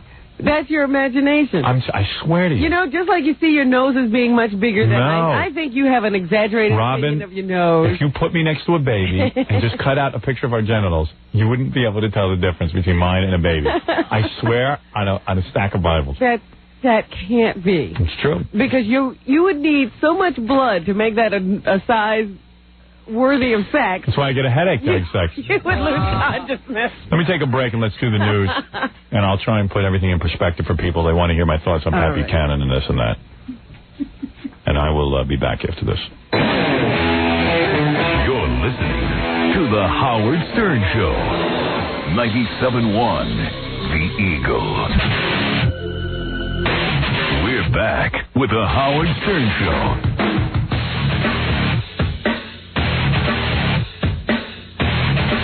All right, baby, here we go. Okay. Thanks for the carrots. I get real hungry like around now. Well, you should carry carrots with you so that you can, in the event that you do get that feeling, pop a few in your mouth. I forget to bring my carrots. I have carrots and I forget to bring them. What a life. You know, because this movie company told me, not the movie company, Ivan told me, you lose. Says I look better, I should lose another 10, and then I'm like, oh my God. Now, what is your weight now? You say you're at the weight of private parts? I was at 195, and now my weight went back up to like 199, and I'm not eating anything. But what were you at private parts? Is that 190. You? Somewhere around there, yeah. 190 I was at. Okay. So, although that's when my eyes started falling out of my head. You're sure that has to happen? Yeah. Oh, I'm positive. It's already happening. And I eat like nothing. I should be as skinny as Terry Hatcher. Stop it. You must eat something. I see you eating. No, you don't. You see, what you see me eating is what I eat. That's it. 2 huge baked potatoes. Oh, they're not huge. In fact, everything's cooked out of it. They're bigger than... I wouldn't eat one of those potatoes. Yeah, but I'm a man. I'm 6'5", for Christ's sakes. You know what? They're 50 calories a piece. I got to eat something. There's no butter, no fat, no nothing. Calories.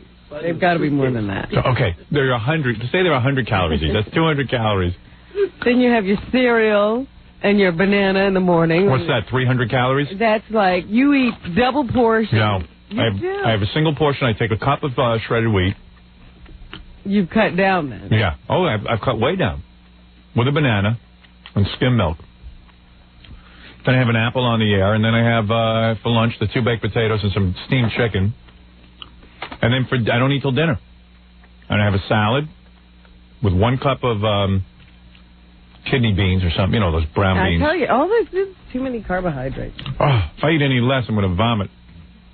These aren't serving you. You don't know what you're talking about.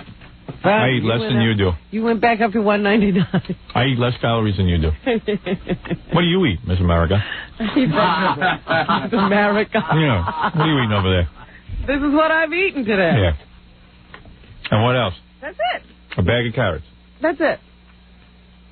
Now you're lying. This little cup of mush that I don't know what it is. Things are suddenly popping up. This. What is that? It's mush.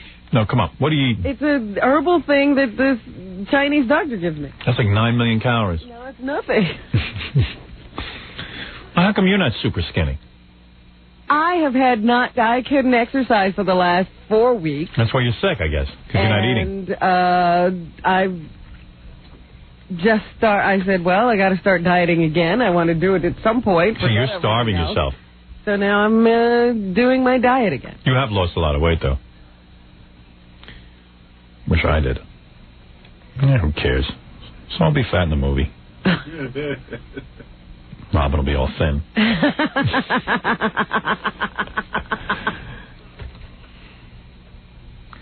For private parts, I just had to get thin for that one picture.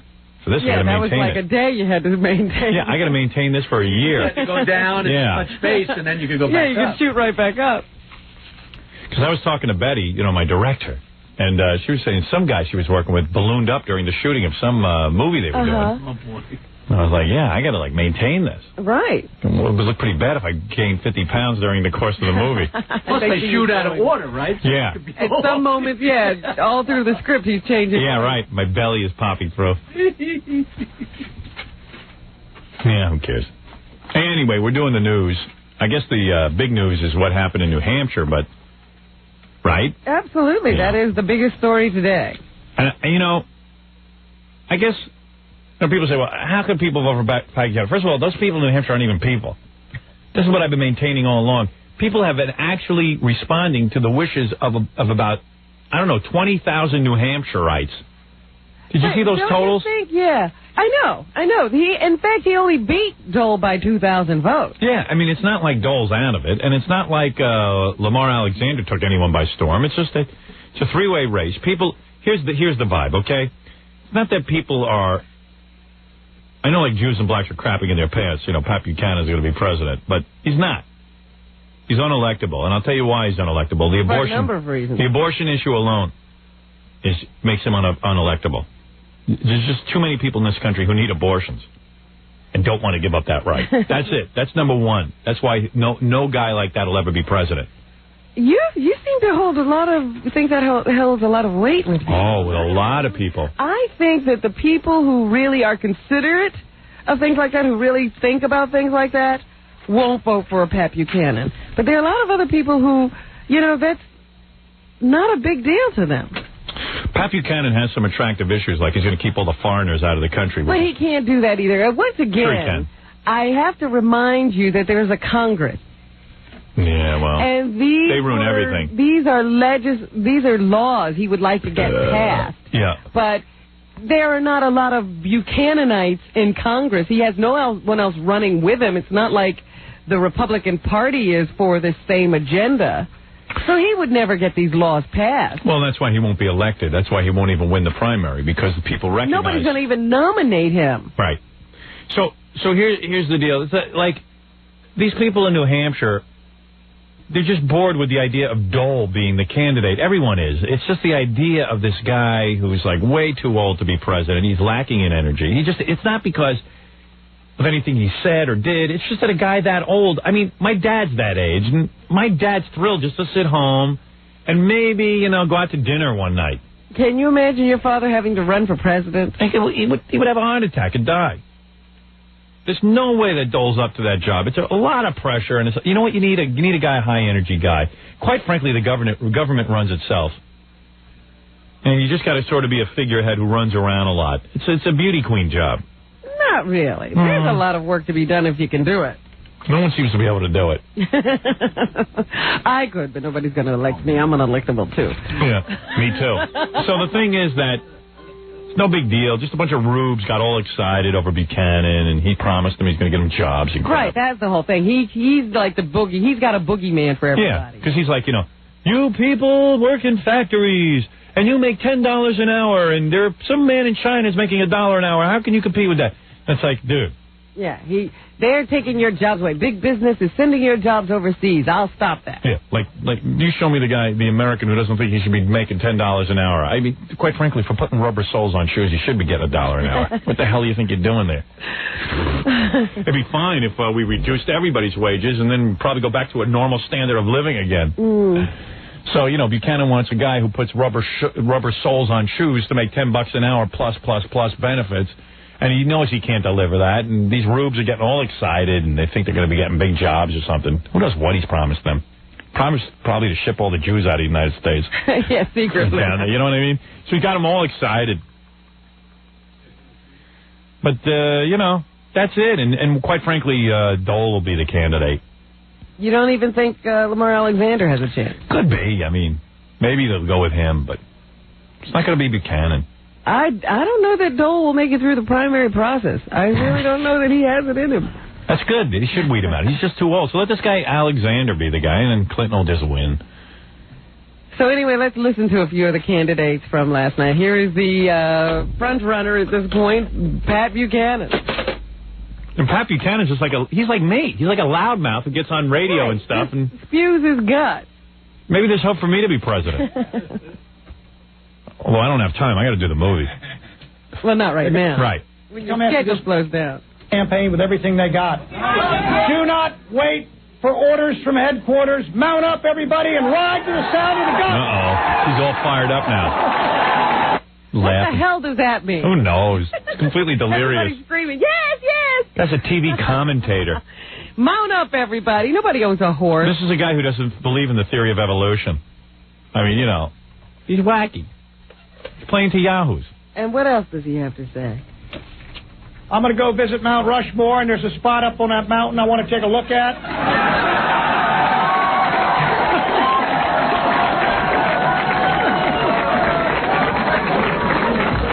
Then we're going on to Arizona, where I'm going to conduct a couple of burials out in Monument Valley.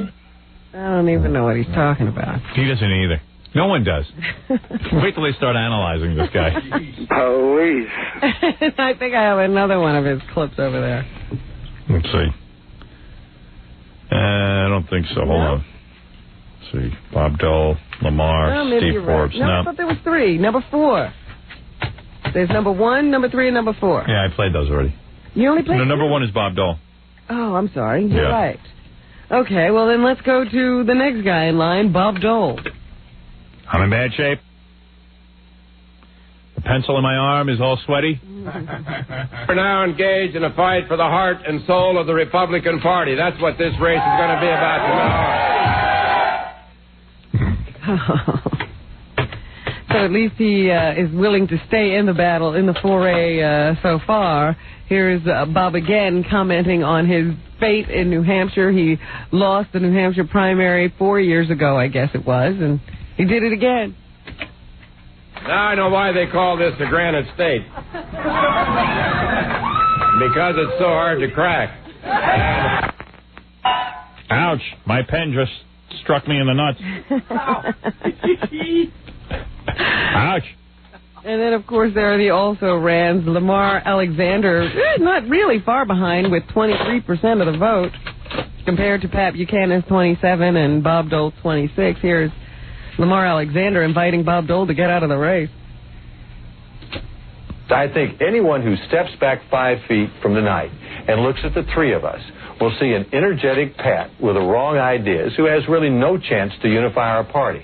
They'll see a Bob Dole much weaker than anyone expected, and they see me coming up with a conservative vision of the future. I still think I have the best chance to be the Republican nominee of those three. Who is this guy? He's the former governor of Tennessee. Jesus. Can we get Pataki to run for president or Christy Todd Whitman? He seems to be busy right now, but I will say that Pataki has already said he would rather back Clinton than Pat Buchanan if he wins the Republican nomination. Pataki's a good man. And Rudolph Giuliani has now come forward and said he wouldn't back Pat Buchanan for anything. So he's got a lot of problems trying to be the nominee of the Republican Party. It's not an exciting group. That's what the people of New Hampshire say. It's just like, hey, this isn't exciting. Got a one-armed old man whose big issue is that he's a one-armed old man. I mean, please vote for me. Look at my arm. Yeah, he's like, hey, I'm a war hero, but I mean, granted, you're a war hero, but it's just you haven't done that much since then. I think we thanked you. Yeah, we made you a millionaire, and you've been in the Senate.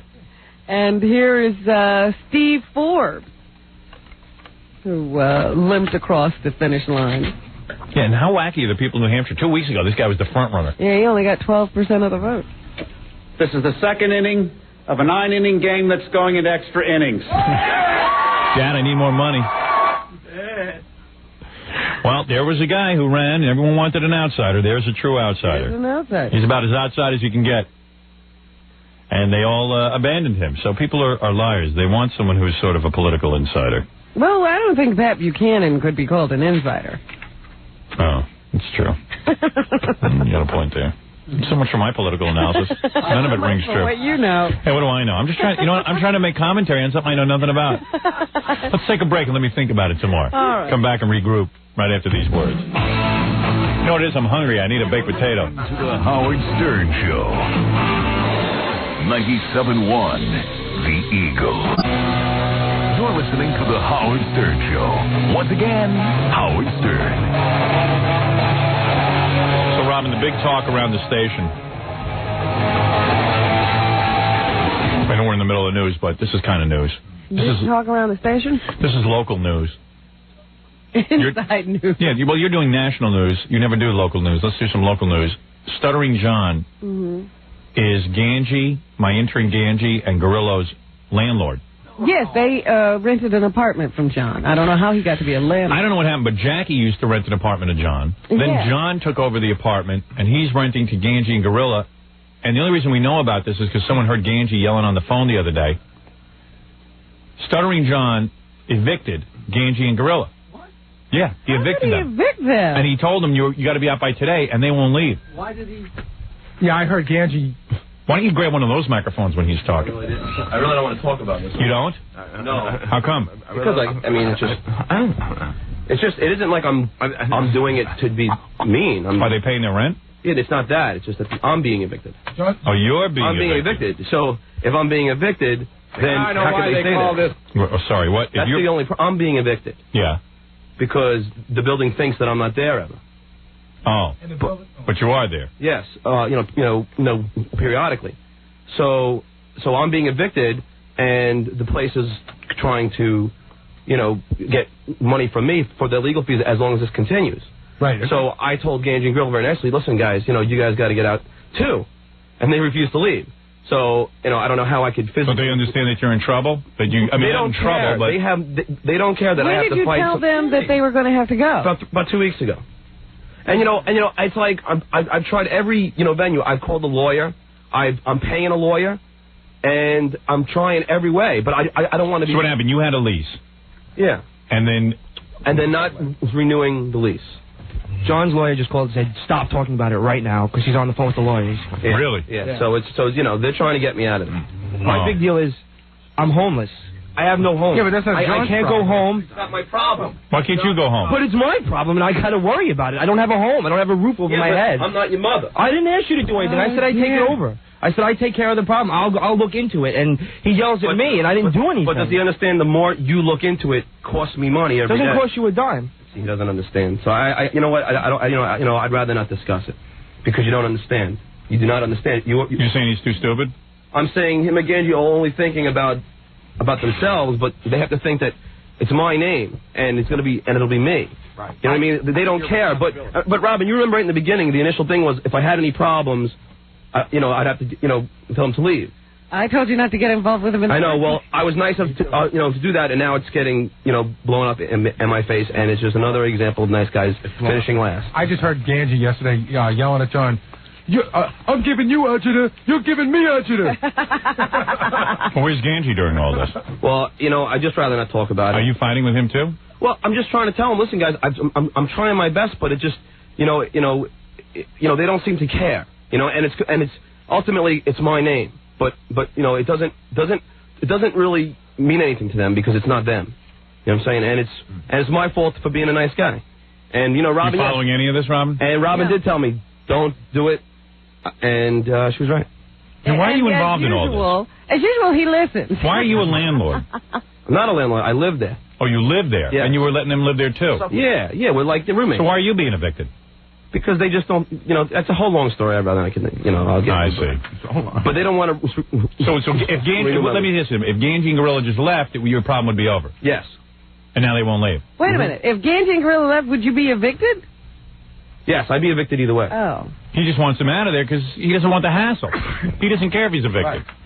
The situation is that we're trying to work it out where nobody, where everything comes out right. Yeah. That's what we're trying to do. Yeah, and John's lawyer keeps saying, don't talk about it. Right. He's probably correct. Don't talk about what? The fact that you're being evicted? Yeah. Because we're trying to straighten everything out. So, John and I could stay roommates. Oh. So. And you were yelling at John, so you having this big fight? I mean, we had an argument. Right. Over the phone. Sure, it was a loud argument. They don't understand that it's in my name, and anything that happens is on the mind. John has a hard time talking. So he raised his volume, so you got to raise your volume, and then it becomes a huge argument. Well, Howard, only because I nicely asked him if you... Why are you involved in all of this? Oh, me? Yeah. Didn't I tell I'm you an this idiot. is exactly I'm how a friggin' it would idiot. turn out? Yeah, I don't know why you're involved in this. I'm an idiot. I'm a friggin' idiot. That's why I'm involved in it, because maybe Ganji and Gorilla can get on the lease. Well, that's what I'm trying to do, right. but I don't know if they want to do that. That's what we'd like. So in other words, your lawyer has to be involved. You have to pay your lawyer, yes, John. But they don't care. And they don't care. No, we do care, and we don't want him to incur any sort of legal fees. But that's what we're trying to work out. But he's overly paranoid, thinking that stuff is going to happen. Well, he doesn't want to pay for all this. Sure, of course not. We don't want him to pay for it. Right. I don't want him to pay for it. That'd be wrong. So you guys have retained a lawyer? We're trying to work it out. Well, I've actually talked to a couple lawyers. Oh, you have? Yeah. And what did they say? They said what Ross is doing is right. Oh. So you know what I mean? Right. This isn't doing us any good. He's still on the phone. He said you got to stop talking. Yeah. All right. Let's introduce the show. No, but is he the producer of the show? No, it's fine. I didn't want to. Gorilla's out there on the phone with. I'm just trying to see why you guys are yelling at each other at work. You know why Gorilla's really upset? Well, it was that. Why? Because, see, Ganji, great guy, no place, but his parents would take him back lovingly. But Gorilla got no place to go. But I am not going back. But you could if you had. You're a real rebel, Ganji. What a nut. Right, because they'll set him up in an apartment if he doesn't go. No. Gorilla's as homeless as an actual gorilla. Right? I'm very depressed. I just like it when you guys fight. It's funny over stupid stuff. Yeah, but whenever they decided to all live together, I told John you shouldn't really, with guys at work, you're just going to mess up everything and you'll all be at each other's throats one day. Right, and now here it is. But you know what, Howard? I made them promise. I said if they should ever give me a problem, then you guys are out, and they agreed to it. Of course they agreed to it. But so now they give me a problem, but they don't want to leave. So that's right. So they obviously We're not giving you a problem. Yes, the building is. No, you are. I'm asking you guys to leave. He doesn't want to be roommates with you anymore. You never came out and said leave. Yes. You said you're going to have. I'm asking both of you guys to leave. And great. Now where am I going to go? See, where am I going to go? But he's saying he doesn't want to be roommates with you anymore. That wasn't part of the deal. He's saying he doesn't want to be a roommate anymore. Yeah, and his name's on the lease. Yeah. What's the question? No, right, and we understand that. Right. It's like a girl breaking up and who am I going to date? What? Let's try to get it switched to our name before. He doesn't want to do that. Yeah, I just want you guys to leave. He wants you to go. I just want you to leave. But that's the deal. He doesn't have the apartment either. Nobody has a lease right now. What's the difference? He doesn't want to be a roommate anymore. Yes. And you guys always agreed to leave. I mean, we had, even before it started, we had this discussion. You guys said if there's any problems, you guys would leave. Now I'm asking you to leave. That's all it is. I understand that. We have. That's when Gorilla runs out when he says that. Being worked out. No, I'm just, I'm serious about it, Ganji. Remember, these guys started there on probation in the first place because when they first moved in with John, they found John's Prozac and brought it in, and John was going to throw him out that day. Right. So right away he said, okay, you guys gave me one headache, and then for a whole week he said, I'm not even going to let you be part of, being in my place. Then he said, all right, if I let you in, one false move and you're out. Right. And now they don't want to leave. That's the problem. It's Right. like, you know, and what They're am I going to do, like fight them? Right. You have every right to say to them, would you please leave? I know, and they don't want to listen. KG, he does have the right. Once again, you are being spoiled. No. Nobody has to leave, so he has no right to KG, but it's his apartment. It's my name. Still, it's his name. It's still my name. He's saying to you he doesn't want to be your roommate anymore. Yes. We're dealing with the building. Next week, we'll tell you everything. I mean, all right. You know. Okay. Why don't you guys go back and work this out? We're going to try to work it out. That's what we want to do. But it shouldn't I want to work it shouldn't bother your work ability. No, this is way after work. This is, you know. All right. You're arguing off hours. Off hours. All right. Way off hours. But, you know. Okay? So it should. I appreciate how they still understand it. You know, he thinks that just because that the lease is not, it's still under my name, and I am still in power. The agreement was that you guys would leave if he asked you to. The place is thinking about having me leave, so if I leave, you guys have to leave. You understand? Right. So I'm asking you to leave. So hopefully you'll understand. This just but you won't leave, right, Ganji? No, that's not what I'm saying. That's not what I'm saying. What is that, Ganji? No, that's not what agreement is. It's in him or the building. He doesn't have a lease. He doesn't have a lease. We don't have. We're working out. You agreed to abide by John's rules. Yes. Right. And you're not doing it. No, we are doing it. So then leave. Yeah. No. When are you leaving? When we find out what's going on. When we find out what's going on, everything will be fine. All right. They're not leaving. No. Which is, you know, not a chance. No, it's just not right. No. You know what I mean? But they're like squatters, these guys. Yeah. Once they're in, man. That's it. Like you can't get them out. Can't get them out like roaches. I read an article once that said if you get into an apartment in New York and the landlord wants to throw you out, it's a good 12 months to 18 months till they can actually physically get Well, this isn't one of those cases. Joe's not a landlord. He's just saying, I don't want to be roommates with these guys anymore. Right, but if it takes the landlord that long, how long will it take John? No, but it's just but Gary, you know, there's an agreement made before this whole thing, and it should be honored. You know, this reminds me I think so. of when they first moved in. John says, you know, look, you got to deal with the apartment as it is, and Ganji moved right in and started making a list of what was wrong. And these guys, you know what it is? Like John said from the beginning to these guys, hey, listen, I'm willing to let you guys share my apartment with me, but if there's any kind of problem, I have the option to just throw you guys out. And kids are like, okay. Yeah, but they know that possession is 9/10 of the law. Yeah. They're in now. But they're just like ignoring you. Exactly. And they're going to now John has to go deal with all of this. Right, and if they had just left when you asked them, you wouldn't have to deal with any of this. This would be over already. Right. And I wouldn't have to be paying lawyers still. Right. And this is, let me tell you, you should see what these guys are fighting over. This is not a, it's not a luxury high-rise. No, I've been to the place. Xanadu.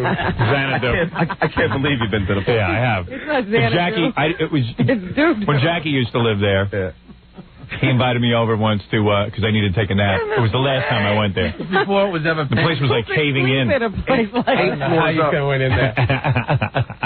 That was great. What's the matter, Gorilla? What are you going to give us a bulletin? No, the one thing I don't understand is, are we not friends? Like, if you were homeless, would you not, like, would I not, like, try to help you out? Don't you understand? Gorilla. What do you think, John? I'm not responsible. But you're not even responsible. Someone else is taking care of this for free. No one's taking care of it for free. Okay? But that's someone wrong. else is making a couple of phone calls. Someone else who I obtained, and it's not for free. Gorilla, you don't understand something. He'd be in none of this hot water if you guys just had gotten up and left 2 weeks ago. All you got to do is leave, and I'm out of this. Where am I going to go? But that's not his problem. You knew that from the beginning. But it's my problem, and I have to worry about it. You have to worry about it. I can't go anywhere because I have no place to go. Then why would you get into a roommate situation with John then if you were worried about that? Because it's the only place I can afford. Yeah, okay? but the point was now you're making John pay for that. You'd leave. You told John that if there was a problem, you would leave. And now you won't. A problem with what? Like if he has a problem. It doesn't matter a problem with what. He said if he has a problem. Yeah, with us. You know what? With you. Like he said, with anybody. I don't want no loud parties or nothing. We've been good tenants. We paid our rent every month. That's not what he's saying. He's saying he's having a problem. Could you please leave? And you won't leave. Because I have no place to go. But that's not his problem. But that's not his problem. But it's my problem, and I guess what? I can't go anywhere. But no. I can't go anywhere. So what am I going to do? But Gorilla, should I get a seat on the 6 train? Gorilla, listen to me. This is why you sound dopey. I don't care if I sound dopey. You say to a friend of yours, you said, hey, aren't we friends? You said to a friend of yours, hey, can I use your place? Can I be your roommate? And John says, you know what? I really don't want you as a roommate, but I'll do it for you. But if I have any issue whatsoever, I don't care what the issue is, you're going to have to leave. And you said, okay. You agreed. This is the first time he said that you have to go. No, 2 weeks ago I told you. You said you made it. All right, so then go. All right. You said they made it. I'm just telling you now. Go. Okay? It'll save me a lot of money. Okay? I got no place to go. And he's going to say he has no place to go. But I think that John is supposed to take him somewhere else, I know. I guess. Yeah. Unfortunately, I don't have the money that you make on stocks, John, so I'm a little, But that's not, why are you getting I don't care. I don't care. I have to worry about myself. Yeah, but I have no place to go. But then you lied to John. I can't afford. So then you lied to John. No, I didn't lie to John. When you said to John, I'll leave if there's a problem. But come here. He left. Now he's angry at me. But I only understand one thing. If a guy, he agreed. When a guy says to me, "You're my friend," and you say, "Hey, I'll do you a solid and let you use the place," and you gotta go if there's any problem. You gotta go if there's any problem. There should be no questions asked. John has a problem. You know what Gorilla thought he was saying? He thought he was agreeing that he would never be a problem. He didn't understand that problems could come from somewhere else. Yeah, right. And that still meant he would have to. The whole thing was shaky to begin with. Yeah.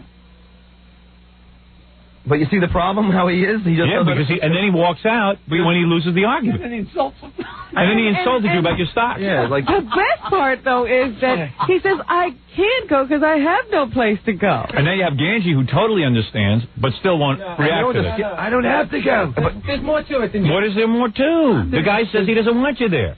But there's what is the question? There's nothing more to it. If I invite you over to my house and you say to me, "Hey, Howard, listen, I'm going to give you an example." Right. I invite you over to my house. Right. And you say to me, "You know what, Howard? I really like your house." So listen to me. Listen to me. I really like your house. Okay, go ahead. I go, "You do?" Right. You know what? I need a place to stay. Do you think I could pay to be your roommate?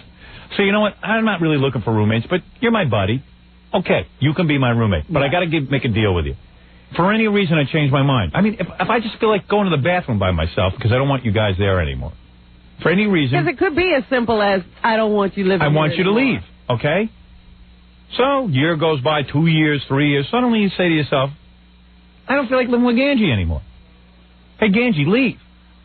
I'm not going. But wait a second. What do you mean you're not going? You promised me you'd leave. You're my friend.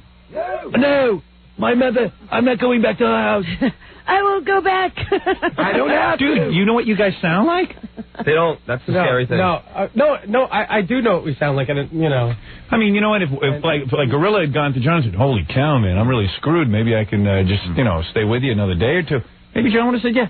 But if Gorilla would have done, I would have let him stay at my place for a week or two. I mean your country place. Yeah, he lives with his girlfriend. Right. His country place. Yeah, my girlfriend. He's between two places. Right. He's sort of like moved in. He's not home a lot because he's with his girlfriend. I'm not allowed to live with my girlfriend until we get married. So, right. But I would stay there every once in a while. Right. I hear you. But, it's just like, I can't get him to leave. I don't know what to do. Gorilla, Ganji, why don't you have your daddy rent an apartment for a while and let Gorilla stay with you for a while? Yeah, why don't your daddy bail us all out? Yeah, why don't your daddy bail us out? Come on, Daddy. You don't see his point? No, I see his point, and he should see ours, too. What is your point? Our point? You made a deal and you're going back on it? Our point is, listen, all we're trying to do is, this is exactly... You're reneging. This is exactly the goal. You're reneging on it. Listen. What is the goal? That you can wrestle the apartment away from John? The goal is to make a conversation or an approach to the management that says, can we switch the lease? That's one. Are you up for that, John? Yes. John agrees. I don't mind it, but the problem is, Howard, it's costing you money. It's costing me money, and why don't you agree to pay his legal bills? He won't. No, I'll get my own lawyer. But see, it's my name. But John has interest in this. It's my name. John can't allow your lawyer to represent him. No, if I got a lawyer. Yeah. This would be the thing. Your lawyer will advocate your position. No, right. But not John. You're not taking them. You don't get it. You're costing John money. Yeah, and you know what, Howard? So why don't you pay John's legal bill? It's not. Yeah, say you'll take on his legal bill. Because he doesn't like John's lawyer because John's lawyer's on John's side. Right. No. Right. Well, I mean, right. So your lawyer. It's my place. It's his place. It's my. It's not an issue for you. What I'm advocating is Ganji and Grillo still want this place. And Ganji, and as far as I'm concerned, you guys are screwing him up. Yeah, and you know what? I don't want them as roommates anymore. I want them out, and that's it. He doesn't understand. He does understand. He understands. He doesn't want you to live there anymore. I do understand. But I don't want you there anymore. Don't you understand? I do understand. The lease is still in my name. I don't want you there anymore. It's my place. I don't want you there. The lease is supposedly no one's name. It's still in my name. They don't understand. They don't get it. There's no lease. There is a lease. It is still my lease. If the building wanted to throw me out, they'd have to go to court with me to get me out. But it's me. And we're not making them throw us out. Ganji. Listen, Jesus Christ, he's not making any sense. No, you're not making any sense. No, I'm making plenty of sense. And you know what? You are. Ganji, it's in the court of Ganji. I don't want to go to court battles. And neither do we. He doesn't want any of that. It's going to be a father. So then leave. Then leave and it's over. No, it's a conversation. One conversation. No, a conversation with lawyers costs money. Don't you understand? They get paid by the hour. The dower. The dower? Conversations cost money, Dave. Okay. I don't want to give. I don't want to go that far. You know, he's going to be a father. He can't afford you. Yeah, right. He's got his new kid coming. Can't afford you kids anymore. But Howard, listen, he doesn't understand that lawyers cost money every phone call that they make. He doesn't get that. He doesn't care. Every day you take to leave costs me money. So I want you to leave. Yeah. But you won't leave. I'm not talking about this. What? I'm not talking about it. Now he's I'm not talking about it. We got rid of Gorilla. He won't talk. Now, right. Now Gorilla won't talk and Ganji won't talk. Once you make it through the light, no, believe me. Jeez, I told you this would be a big mess. You know, I thought they were legitimate people. If they could think with their own... I don't understand it. Here's a big question. What would you do, Ganji, if John weren't your friend? Say John was just some guy, and he said, get out. What would you do? Stay. If his friends were going to come toss your stuff out on the sidewalk, I'd sue the pants off him. Why? Sue? How can you sue him? It's his apartment. It doesn't matter. Oh, I got tons of legal. It doesn't matter. Speaking, he's trespassing. No, legally, of course. Legally, I'm a tenant. All I have to do, you could have a house. I could move in, and I could, and it's my... Wait, where is this, English law? No. What are you, a squatter? You mean you can move into my house and I can't help it? Yeah, you can't. You get screwed. The court from... You know nothing about the law, nor do you know how to explain it. You cannot move into my house. You cannot move into my house.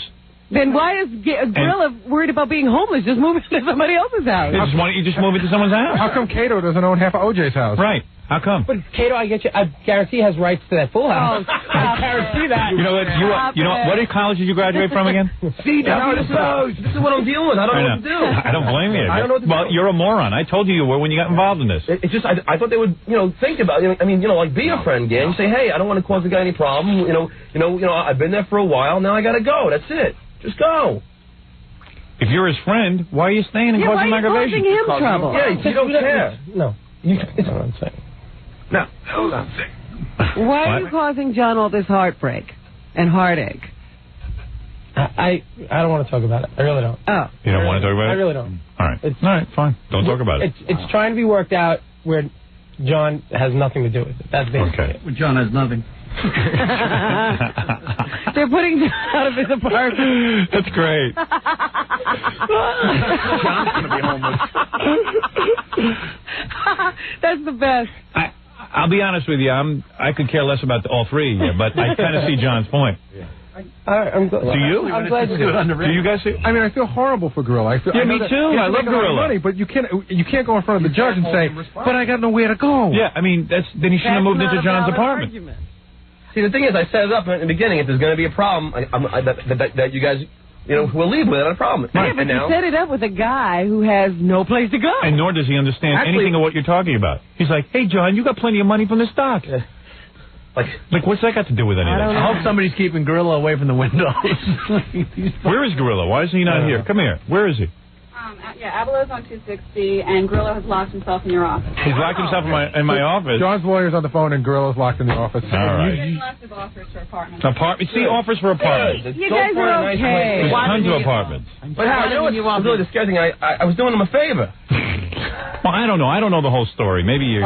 Here's a great one. There's a room for Gorilla only in Astoria for him to live with a 19-year-old son and this woman. Yeah, well, that's where you should be living. You're part of a family. He's going to have a room. Pretty good.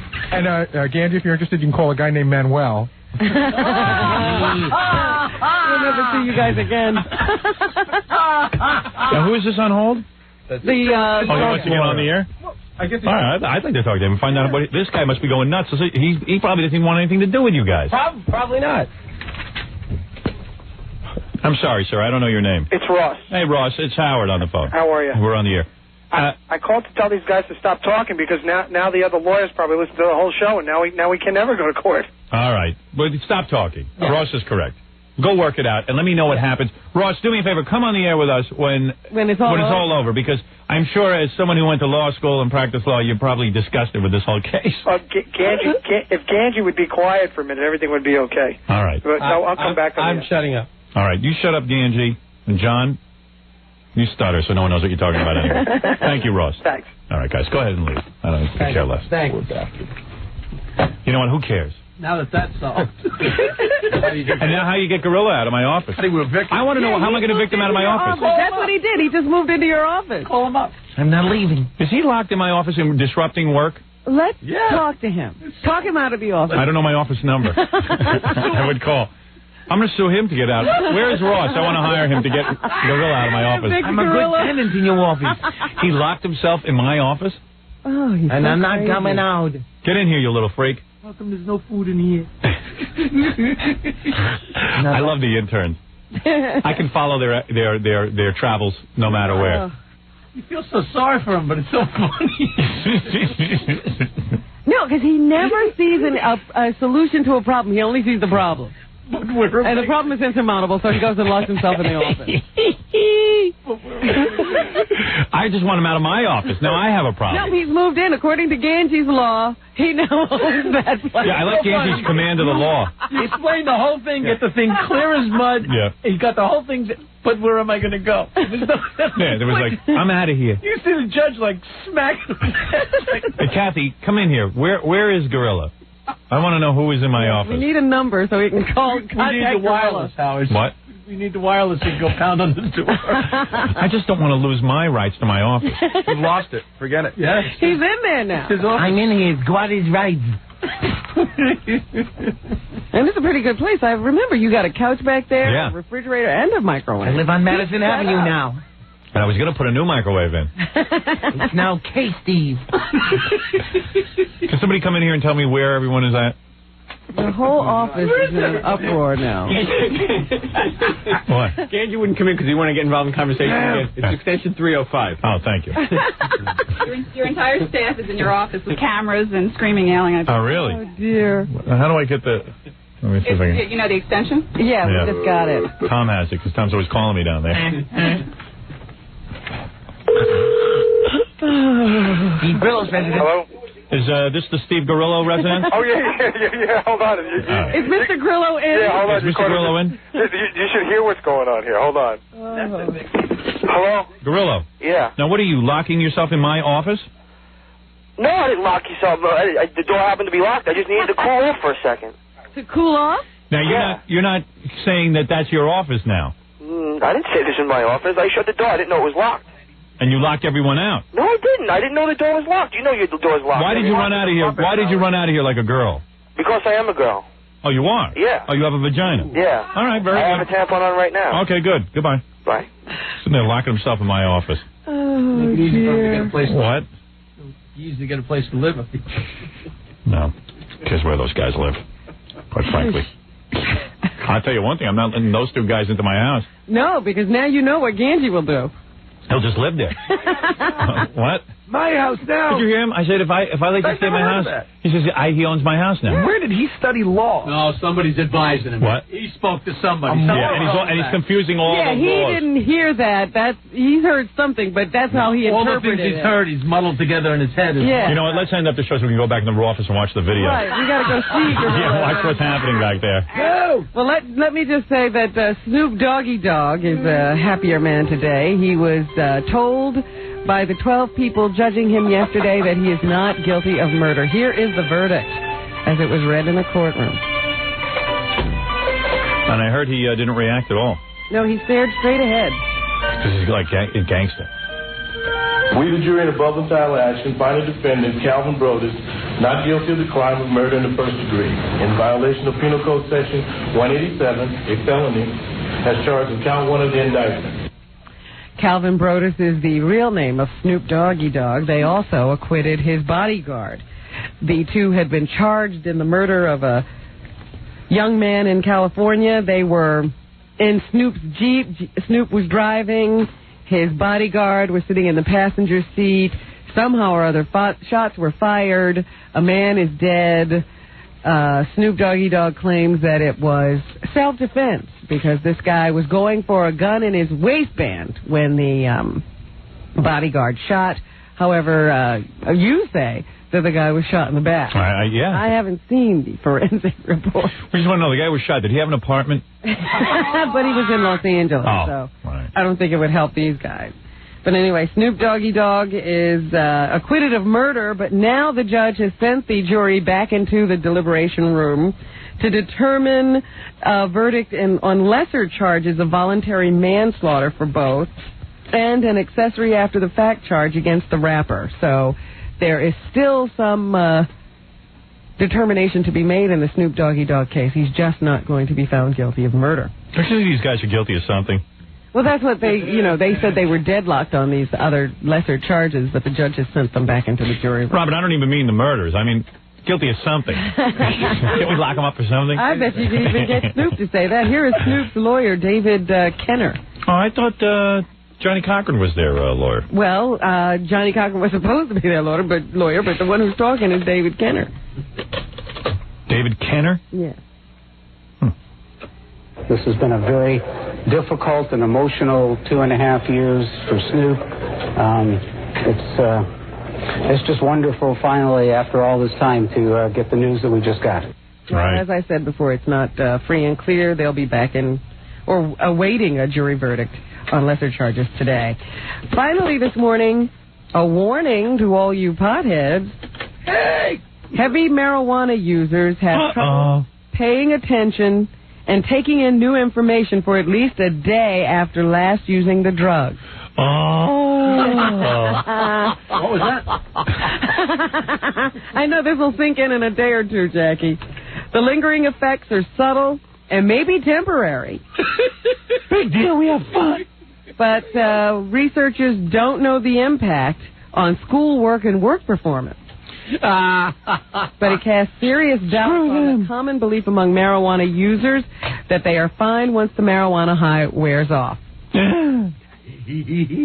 So that could be an answer to a lot of questions we have here today. Right.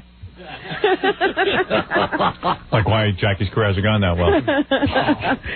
Too much pot. Why there's this big apartment mix-up. I could have been Eddie Murphy if I didn't smoke so much. If I mixed this record. Yes.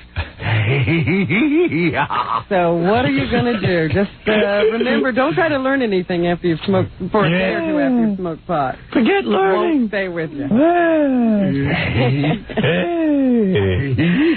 That's what's happening. Thanks, Robin. Let's remind everyone that Jackie the Jokeman Martland. Yes, my friend.